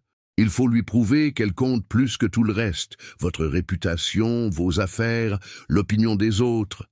Louis, qui avait écouté sans rien dire, s'approcha de son père. « Papa, Madame Bernache a raison, il faut sauver Élodie comme dans les histoires. » Guillaume regarda alternativement la vieille dame et son fils. Leurs paroles faisaient écho à ce qu'il ressentait au fond de lui sans oser se l'avouer. Depuis une semaine, il tentait de gérer cette crise en homme d'affaires, calculant les risques, pesant les conséquences. Mais l'amour ne se gérait pas comme un dossier commercial. « Que suggérez-vous » demanda-t-il finalement. Madame Bernache sourit. « De montrer à tout Lyon que vous n'avez pas honte d'aimer Élodie Martin, publiquement, officiellement. »« Comment ? Il y a le bal de la Fondation Duret la semaine prochaine, non? Celui dont parlent tous les journaux mondains ?» Guillaume acquiesça. Chaque année, sa fondation organisait une soirée de gala pour récolter des fonds destinés aux œuvres caritatives. Tout le gratin lyonnais y assistait, et la presse s'en donnait à cœur joie. Emmenez Élodie, présentez-la officiellement comme la femme que vous aimez, devant tout votre monde. Madame Bernache, elle ne voudra jamais... Laissez-moi faire pour ça. La vieille dame se leva, satisfaite de son effet. « Mais vous, monsieur Guillaume, êtes-vous prêt à affronter votre milieu, à leur dire en face que vous aimez une ancienne facsinière et que vous en êtes fier ?» Guillaume la regarda droit dans les yeux. « Oui, je suis prêt. Parfait. » Madame Bernache ramassa son sac. « Louis, tu veux bien raccompagner une vieille dame jusqu'au portail ?» En sortant, elle se retourna vers Guillaume. « Une dernière chose, monsieur Guillaume. Si vous voulez vraiment rendre Élodie heureuse, il faudra aussi l'aider à réaliser son rêve. Cette école dont elle m'a parlé... » Guillaume sourit pour la première fois depuis une semaine. « J'y avais pensé. Alors pensez-y plus fort et plus vite. Restez seul avec Guillaume. » Louis grimpa sur ses genoux. « Papa, tu vas vraiment sauver Élodie ? » « Oui, mon bonhomme, mais pour ça, il va falloir qu'on soit très courageux tous les deux. » « Moi, je suis courageux, et toi aussi, et Élodie aussi, même si elle a peur. » Guillaume serra son fils contre lui. Par la fenêtre, il voyait les lumières de Lyon scintiller dans la nuit. Quelque part dans cette ville, Élodie pleurait probablement, persuadée qu'elle avait tout gâché. Il était temps de lui prouver le contraire. Il était temps de se battre pour leur amour. Le lendemain matin, Madame Bernache fit irruption dans le studio d'Élodie, avec un air déterminé, qui n'augurait rien de bon. Elle portait sa plus belle tenue et un sac mystérieux qu'elle posa cérémonieusement sur la table basse. « Élodie Martin, ça suffit !» Élodie, encore en pyjama et les cheveux en bataille, sursauta. « Madame Bernache, qu'est-ce qui vous prend ?»« Ce qui me prend ? Il me prend que tu es en train de gâcher ta vie par orgueil mal placé.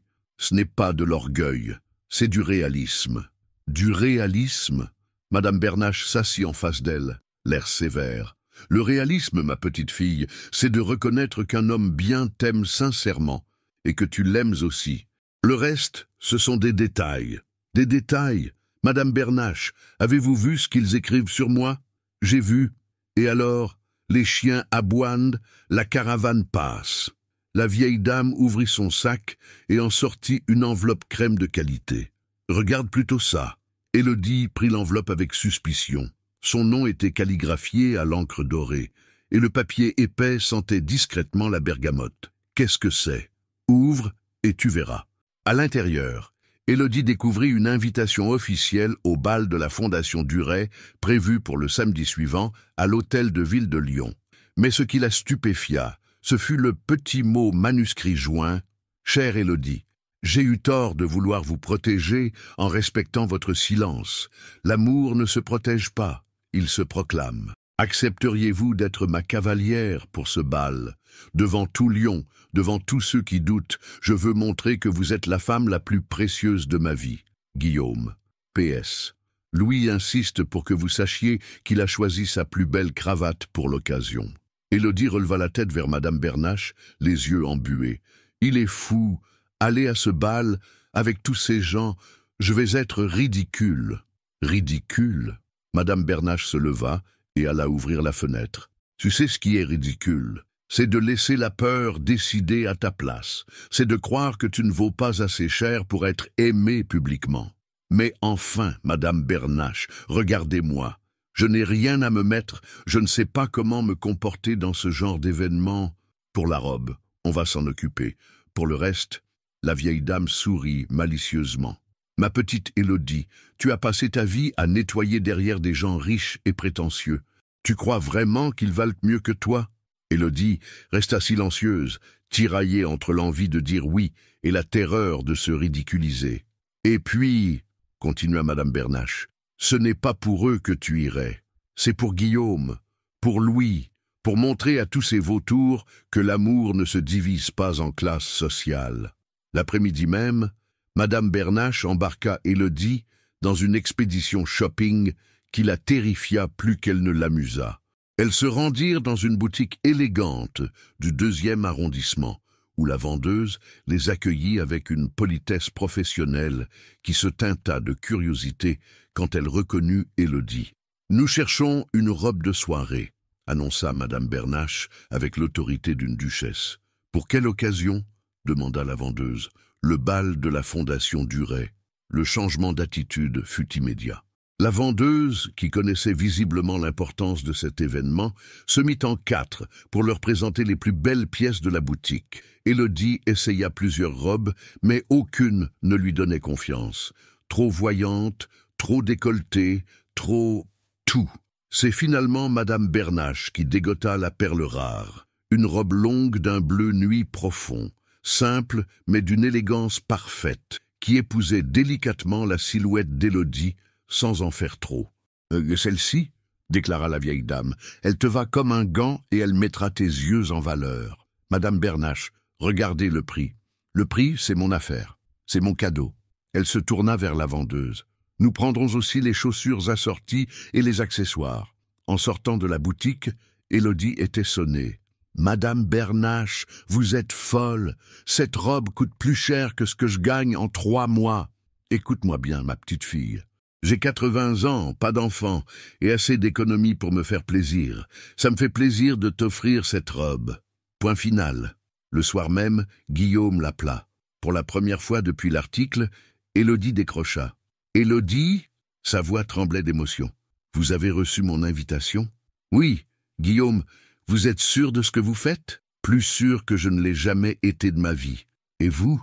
Élodie prit une profonde inspiration. « J'ai peur, terriblement peur. Mais oui, j'accepte. » Le silence qui suivit était chargé d'émotion. « Merci, » murmura finalement Guillaume. « Merci de me faire confiance. »« Guillaume ?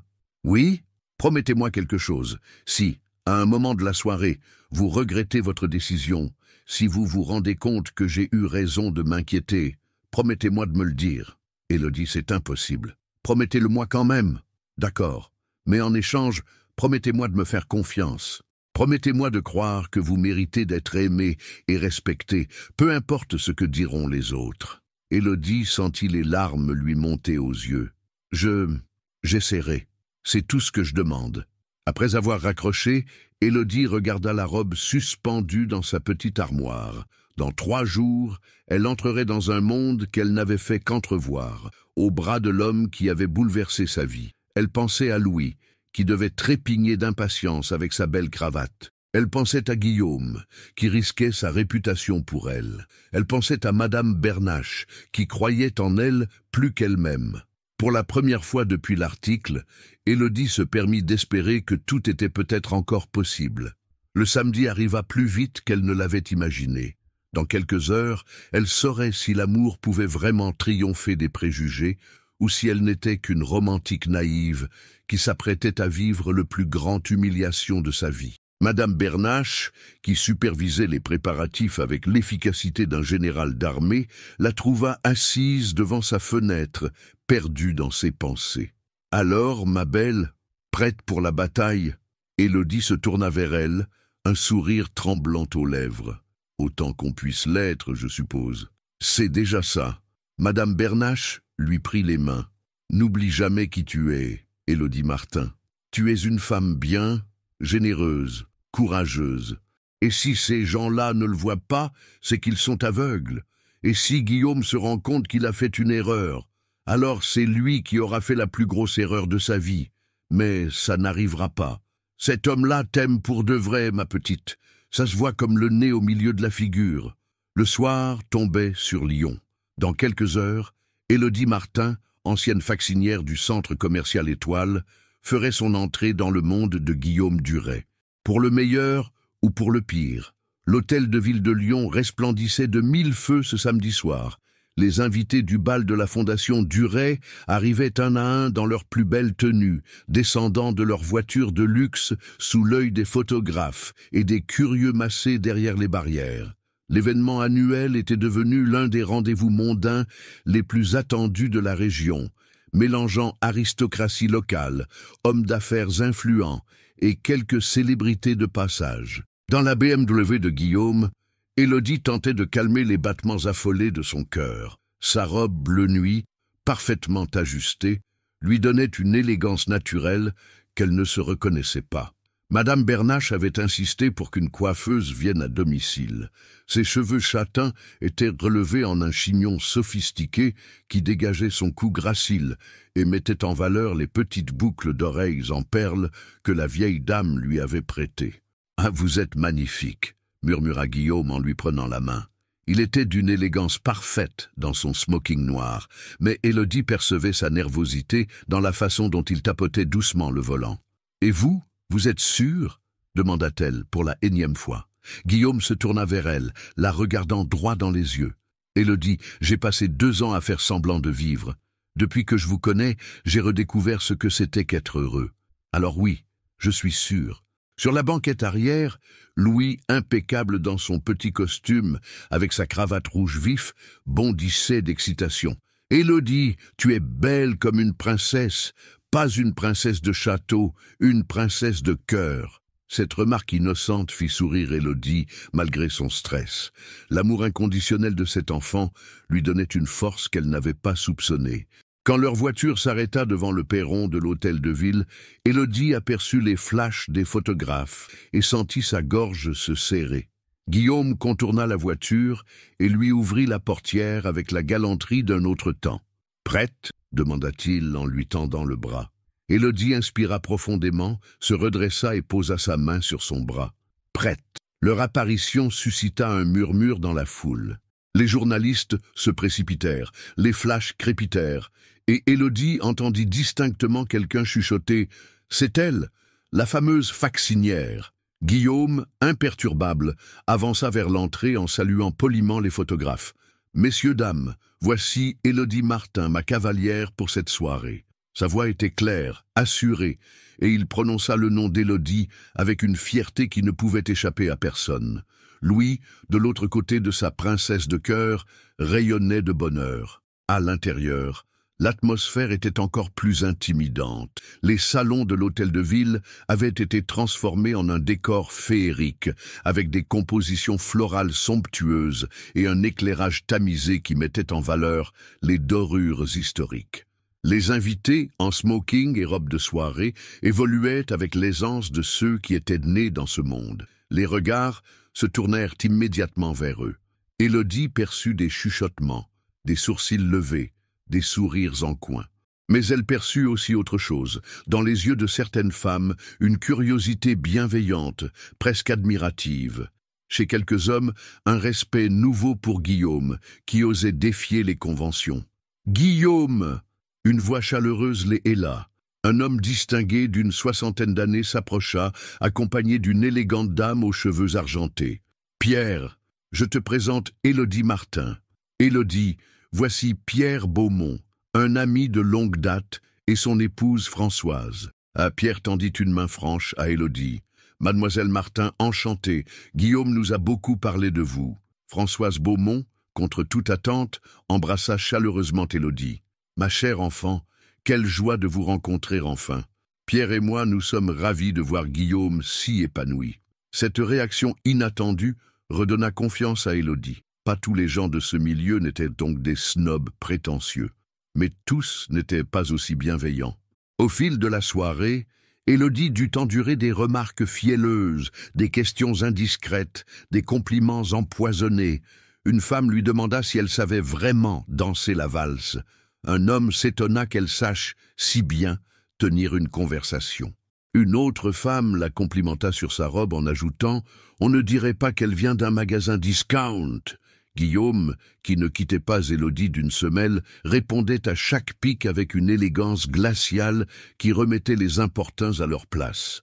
Mais Élodie voyait bien que cette situation lui pesait aussi.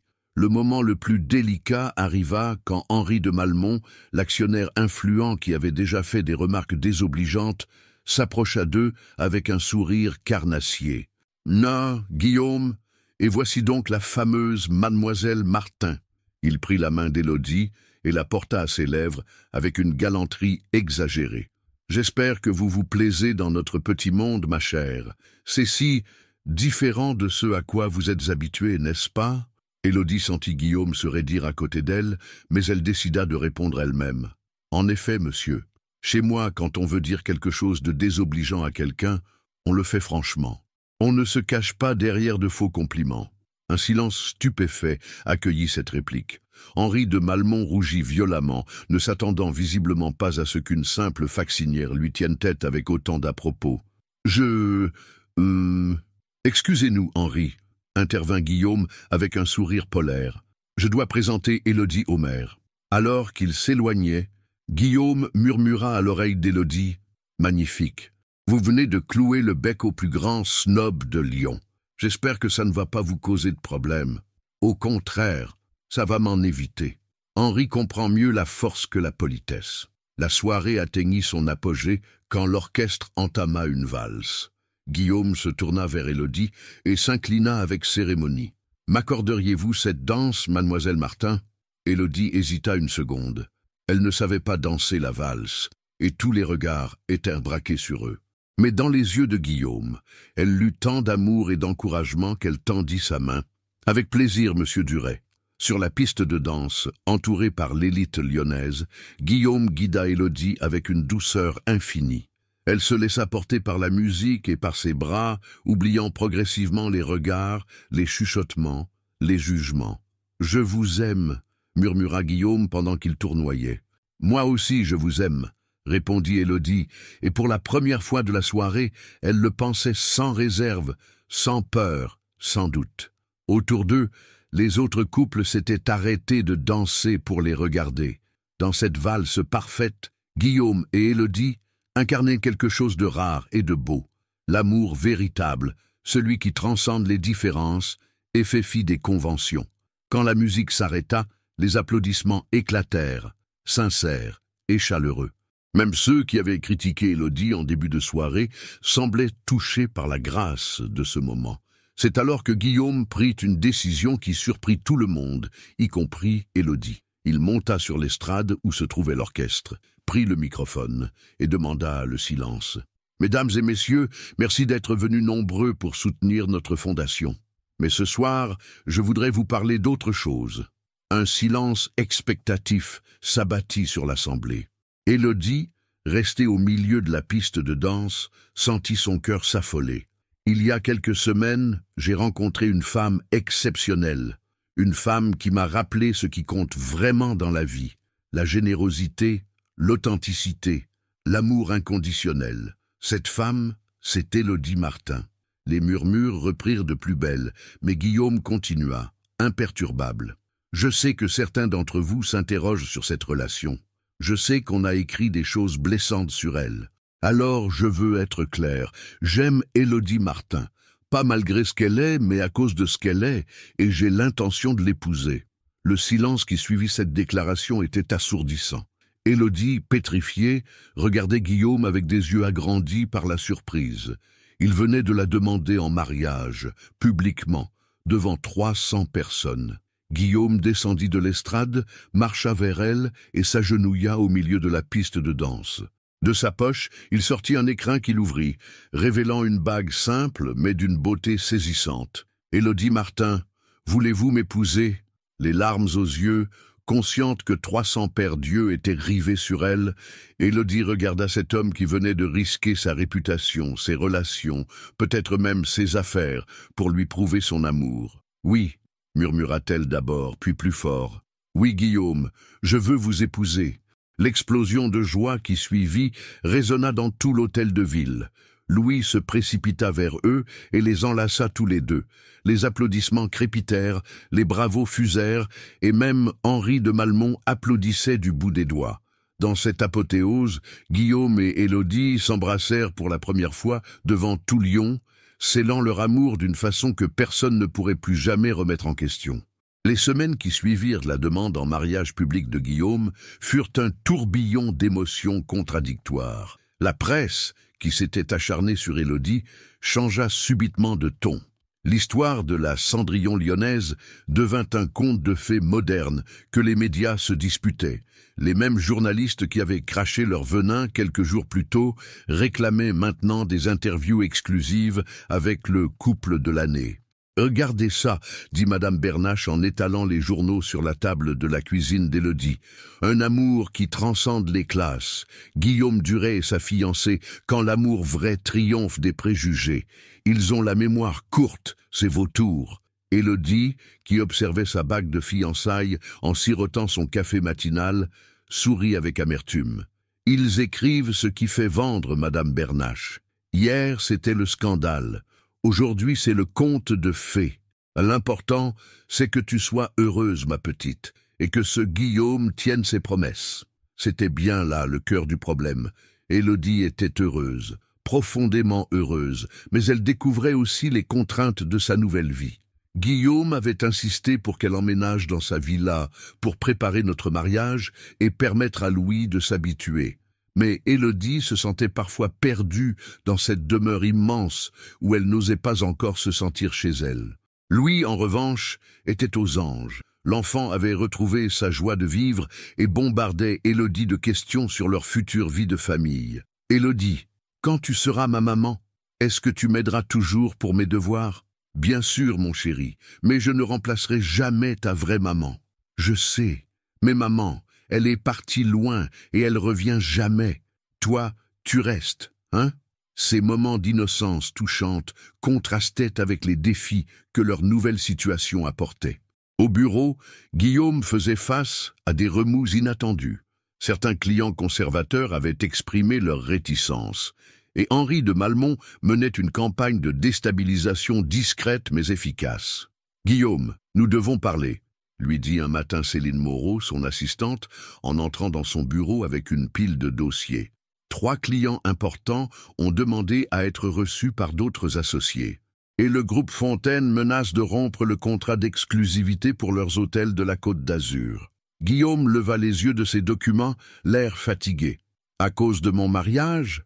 Ils ne le disent pas ouvertement, mais les raisons officielles sont divergence stratégique et nécessité de revoir nos partenariats. Guillaume se massa les tempes. Il avait prévu des réactions, mais pas d'une telle ampleur. Et qu'en pensent nos autres partenaires? C'est mitigé. Les Beaumont vous soutiennent ouvertement. Plusieurs clients vous ont félicité. Mais il y a une fracture nette dans notre clientèle traditionnelle. Ce soir-là, Guillaume rentra chez lui plus tard que d'habitude. Il trouva Élodie dans la cuisine, aidant Louis à faire ses devoirs de mathématiques. Cette scène domestique et chaleureuse lui réchauffa le cœur, mais ne dissipa pas ses inquiétudes. « Papa, regarde, Élodie m'a appris une nouvelle façon de faire les divisions. »« C'est formidable, mon bonhomme. » Guillaume embrassa son fils, puis Élodie. « Comment s'est passée ta journée ?» Élodie perçut immédiatement la tension dans sa voix. « Bien. Et la tienne ? Compliqué. » Une fois Louis couché, ils s'installèrent dans le salon. Guillaume raconta à Élodie les difficultés professionnelles qui commençaient à s'accumuler. « C'est à cause de moi, » dit-elle simplement. « Non, c'est à cause d'eux, à cause de leur étroitesse d'esprit. Guillaume, Élodie se tourna vers lui, son visage grave. « Et si nous attendions? Pour le mariage, je veux dire, le temps que les choses se calment. » Guillaume la regarda avec inquiétude. « Vous regrettez d'avoir dit oui? » ?»« Non, jamais. Mais je ne veux pas que vous perdiez tout ce que vous avez construit à cause de moi. » Guillaume la prit dans ses bras. « Élodie, écoutez-moi bien. J'ai passé 15 ans à construire cette entreprise, c'est vrai, mais j'ai passé 2 ans à survivre dans le vide après mon divorce. Depuis que vous êtes dans ma vie, j'ai retrouvé un sens à tout ça. Quelques clients grincheux ne changeront rien à ça. Mais si l'entreprise périclite, si vous perdez tout, alors nous recommencerons autrement, ensemble. » Il caressa doucement ses cheveux. « D'ailleurs, j'ai une proposition à vous faire. » Élodie le regarda avec curiosité. « Votre projet d'école, je voudrais vous aider à le réaliser. Pas comme un cadeau de mariage, mais comme un investissement dans quelque chose de beau et de nécessaire. » Les yeux d'Élodie s'illuminèrent. « Guillaume, vous êtes sérieux? Très sérieux. J'ai fait faire une étude de faisabilité. Le local que vous aviez repéré dans votre quartier est toujours disponible. Avec quelques travaux et un bon plan de financement, nous pourrions ouvrir dans 6 mois. » Élodie sentit les larmes lui monter aux yeux. « Mais les gens vont dire que... » « Que quoi? Que j'investis dans l'éducation des enfants, que je soutiens une initiative sociale locale, que j'aide ma fiancée à réaliser ses rêves. » Guillaume sourit. « Laissez-les parler, Élodie. Nous agirons. » Cette nuit-là, Élodie s'endormit avec un sentiment de plénitude qu'elle n'avait jamais connu. Malgré les difficultés, malgré les obstacles, elle avait trouvé un homme qui non seulement l'aimait, mais qui croyait en ses rêves et l'aidait à les réaliser. Mais tous leurs défis n'étaient pas surmontés. Quelques jours plus tard, un incident à l'école de Louis vint leur rappeler que les préjugés avaient la vie dure. Louis rentra à la maison avec un œil au beurre noir et les vêtements froissés. Guillaume et Élodie se précipitèrent vers lui. « Louis, que s'est-il passé? Mathieu et ses copains, ils ont dit que tu étais qu'une voleuse qui voulait notre argent. Alors je leur ai dit que c'était pas vrai, et on s'est battu. » Guillaume serra les poings, mais Élodie s'agenouilla devant Louis et prit son visage dans ses mains. « Mon cœur, tu n'as pas à te battre pour me défendre. Les gens qui disent des méchancetés, c'est parce qu'ils ne me connaissent pas. Mais moi je te connais, et papa aussi, et on sait que tu es gentille.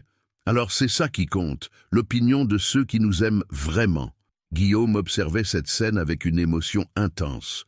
Une fois de plus, Élodie trouvait les mots justes pour rassurer son fils, pour transformer une épreuve en leçon de vie. Ce soir-là, ils prirent une décision importante. Plutôt que de subir les événements, ils allaient reprendre l'initiative. Guillaume organiserait une réception dans sa villa pour présenter officiellement Élodie à tous ses proches, clients et amis. Pas un événement mondain comme le bal, mais une soirée chaleureuse qui permettrait à chacun de découvrir la vraie Élodie. « Nous allons leur montrer qui nous sommes vraiment, » dit Guillaume en serrant la main d'Élodie. « Et tant pis pour ceux qui ne comprendront pas. Et si ça ne marche pas, alors nous aurons au moins essayé. Mais ça marchera, Élodie. » L'authenticité finit toujours par triompher. En regardant les lumières de Lyon scintiller dans la nuit depuis les grandes baies vitrées du salon, Élodie se dit qu'elle avait eu raison de faire confiance à cet homme. Ensemble, ils pouvaient affronter tous les défis. Il leur restait encore quelques épreuves à surmonter, mais le plus dur était derrière eux. Leur amour avait survécu aux scandales, aux préjugés, aux pressions sociales. Il était temps maintenant de construire leur bonheur, pierre par pierre, jour après jour. La réception organisée par Guillaume et Élodie dans leur villa se déroula un samedi soir de printemps, 3 mois après leur fiançailles. Contrairement au bal de gala de l'hôtel de ville, cette soirée se voulait conviviale et authentique. Les jardins de la propriété avaient été illuminés de guirlandes lumineuses, des tables rondes disposées sur la terrasse et un buffet dressé mêlant spécialités lyonnaises traditionnelles et mets plus raffinés. L'idée d'Élodie avait été d'inviter non seulement les relations professionnelles de Guillaume, mais aussi ses propres amis, Madame Bernache bien sûr, quelques anciennes collègues du centre commercial qui l'avaient soutenu, des voisins de la rue Paul Bert qui l'avaient vu grandir.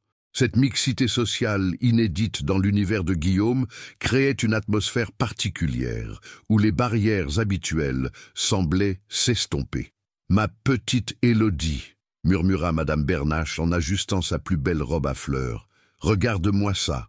Ta réception ressemble à un vrai village. Il y a des gens de partout. » Élodie souriait en observant les interactions. Pierre et Françoise Beaumont discutaient avec animation avec Monsieur Garnier, l'ancien patron de la boulangerie de ses parents.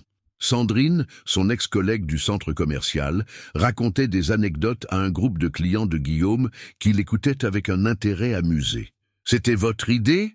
lui demanda une jeune femme élégante qu'elle ne connaissait pas. « En partie, oui.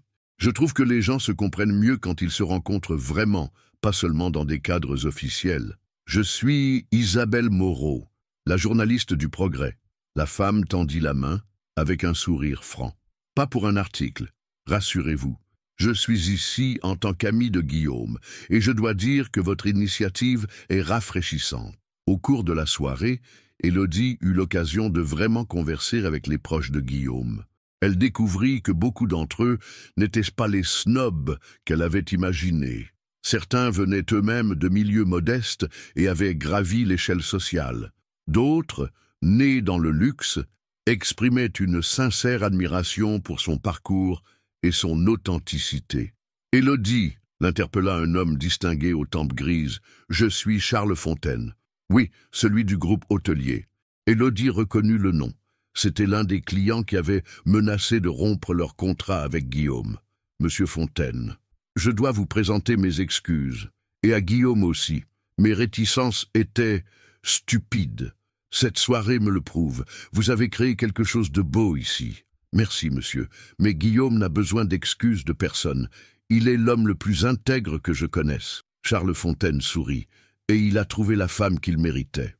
Comptez sur moi pour rattraper ma bêtise. » Le moment le plus émouvant de la soirée arriva quand Louis, qui circulait parmi les invités avec l'aisance d'un petit prince, prit le micro improvisé que Guillaume avait installé. « Bonsoir tout le monde. » Sa voix claire résonna dans les jardins. « Moi c'est Louis. Élodie va devenir ma nouvelle maman et je voulais vous dire que c'est la plus gentille maman du monde. » Un « oh » collectif s'éleva de l'assistance.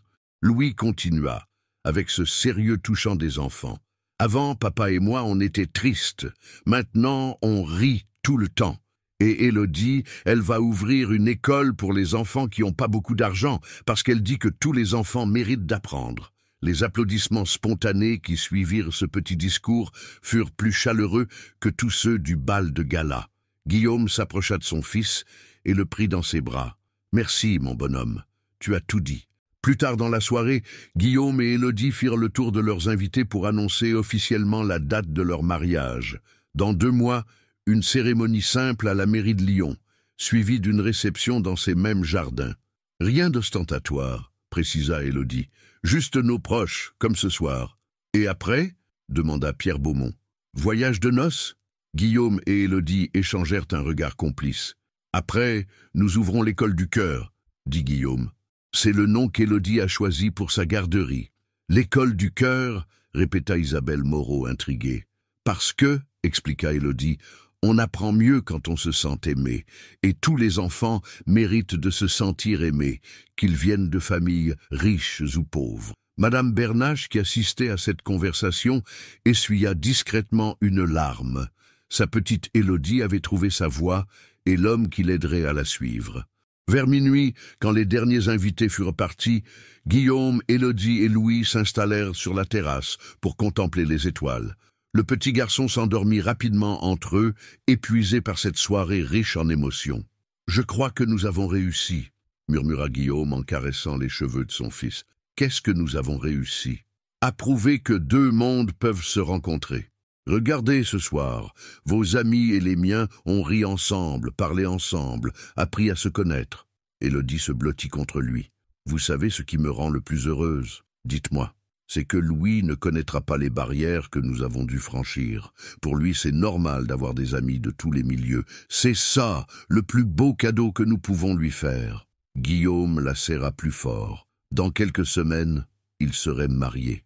Dans quelques mois, l'école du cœur ouvrirait ses portes. Leur histoire, qui avait commencé par une rencontre fortuite dans un centre commercial, était devenue un projet de vie partagé. Guillaume? Oui? Vous vous souvenez de ce que disait le Petit Prince? On ne voit bien qu'avec le cœur. L'essentiel est invisible pour les yeux, compléta Guillaume. C'est exactement ça.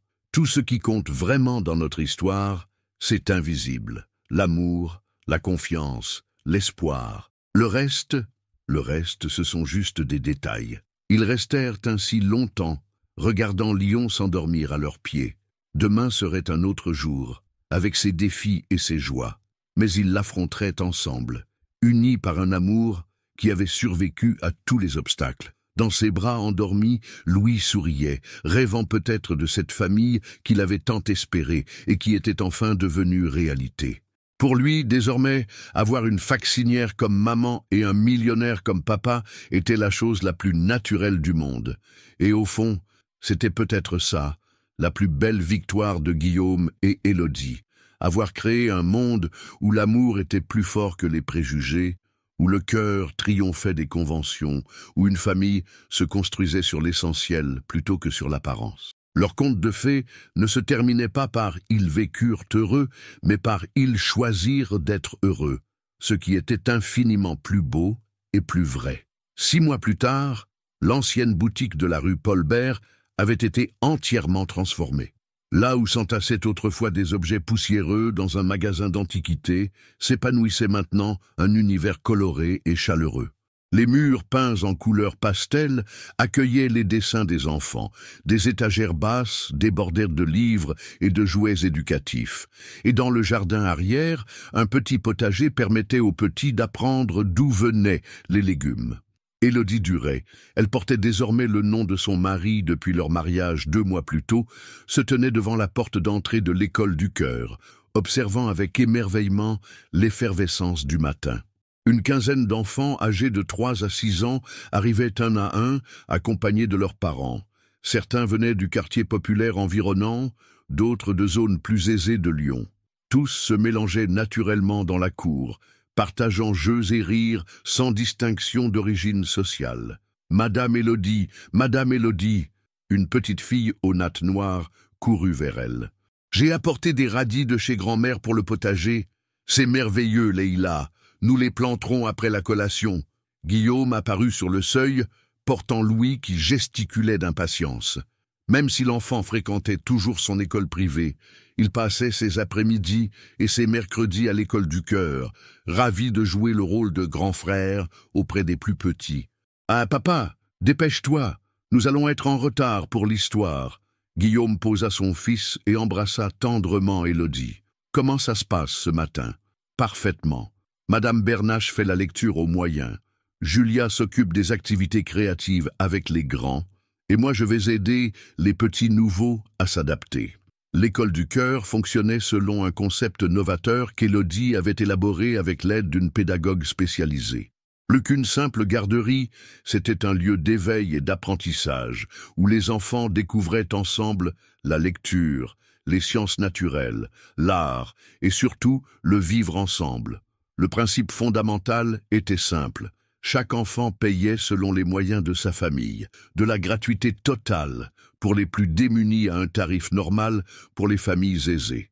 Les bénéfices générés par ces dernières permettaient de financer l'accueil des autres. « Monsieur Guillaume », un petit garçon aux cheveux roux se précipita vers lui. « Mon papa, il a dit que vous étiez très riche, c'est vrai ?» Guillaume s'accroupit à sa hauteur avec le sourire. « Et toi, Théo, qu'est-ce que tu en penses ?»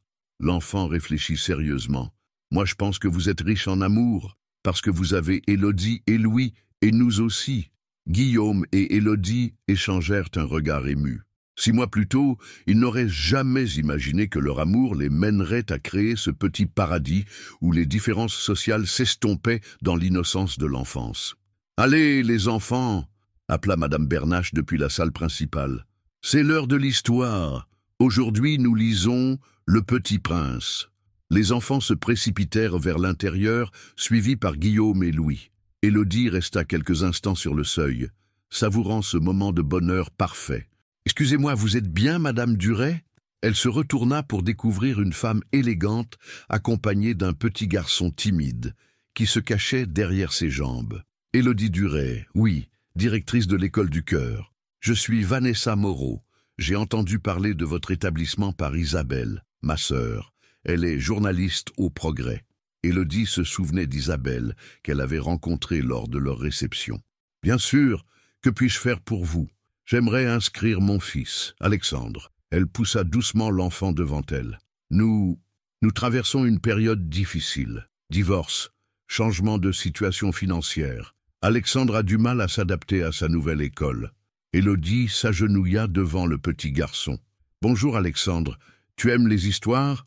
L'enfant hocha timidement la tête. « Parfait, nous en racontons beaucoup ici. Et nous apprenons aussi à jardiner, à cuisiner, à peindre. Tu veux venir voir ?» Alexandre regarda sa mère, qui l'encouragea d'un sourire. Il prit la main d'Élodie et la suivit à l'intérieur. Dans la salle principale, Madame Bernache était installée dans un grand fauteuil coloré, entourée d'une quinzaine d'enfants, assis en tailleur sur des coussins. Sa voix chaude et expressive donnait vie aux aventures du petit prince, captivant son jeune auditoire.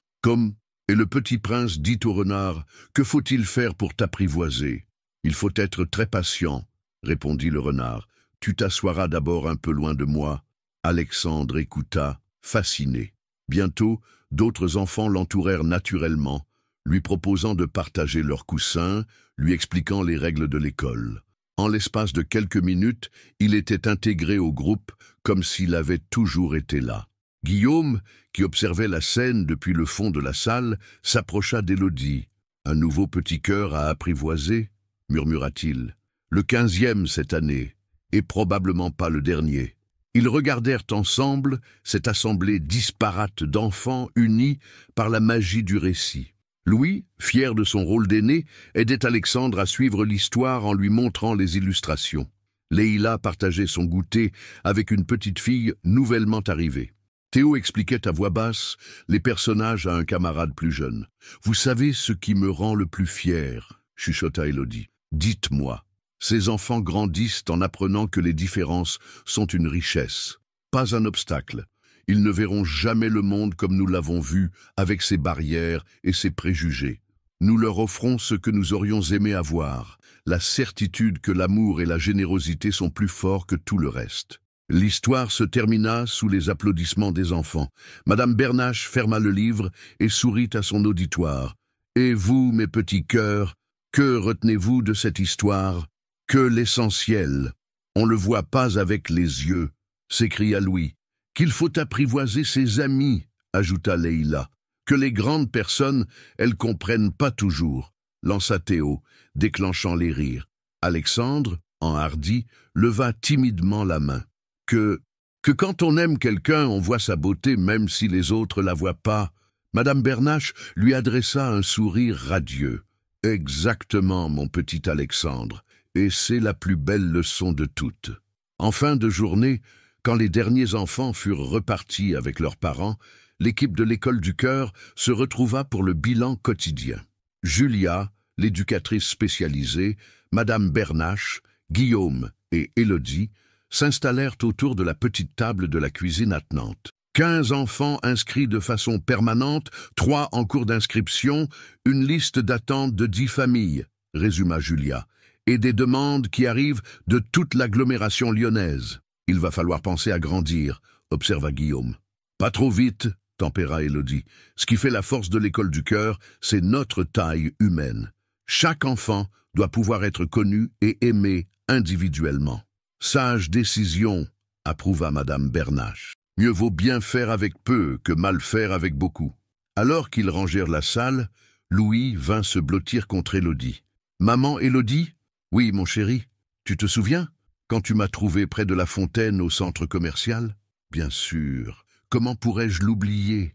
Moi, je savais que tu étais spécial, même avant papa. » Élodie le serra contre elle, émue par cette confidence. « Et moi, je savais que tu allais changer ma vie. » On a eu de la chance, hein, de se trouver. Guillaume, qui avait entendu cet échange, s'approcha et enlaça sa femme et son fils. Non, Louis, ce n'était pas de la chance, c'était le destin. Élodie était là au bon moment parce que son cœur l'a menée vers toi.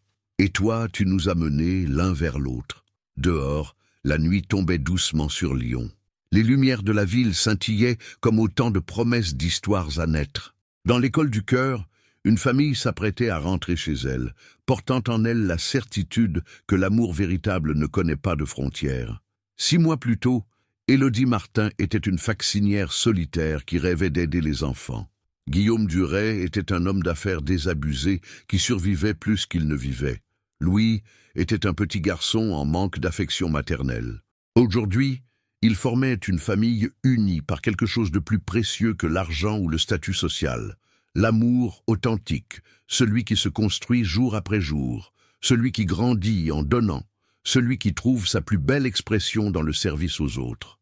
En éteignant les dernières lumières de l'école, Élodie sourit en pensant à tous ces enfants qui grandiraient en apprenant que le cœur n'a pas de classe sociale, que la générosité n'a pas de prix, et que l'amour vrai peut vraiment déplacer des montagnes. Leur conte de fées continuait, non pas dans un château, mais dans une ancienne boutique de la rue Paul-Bert, où chaque jour apportait sa dose de magie ordinaire et d'extraordinaire humanité.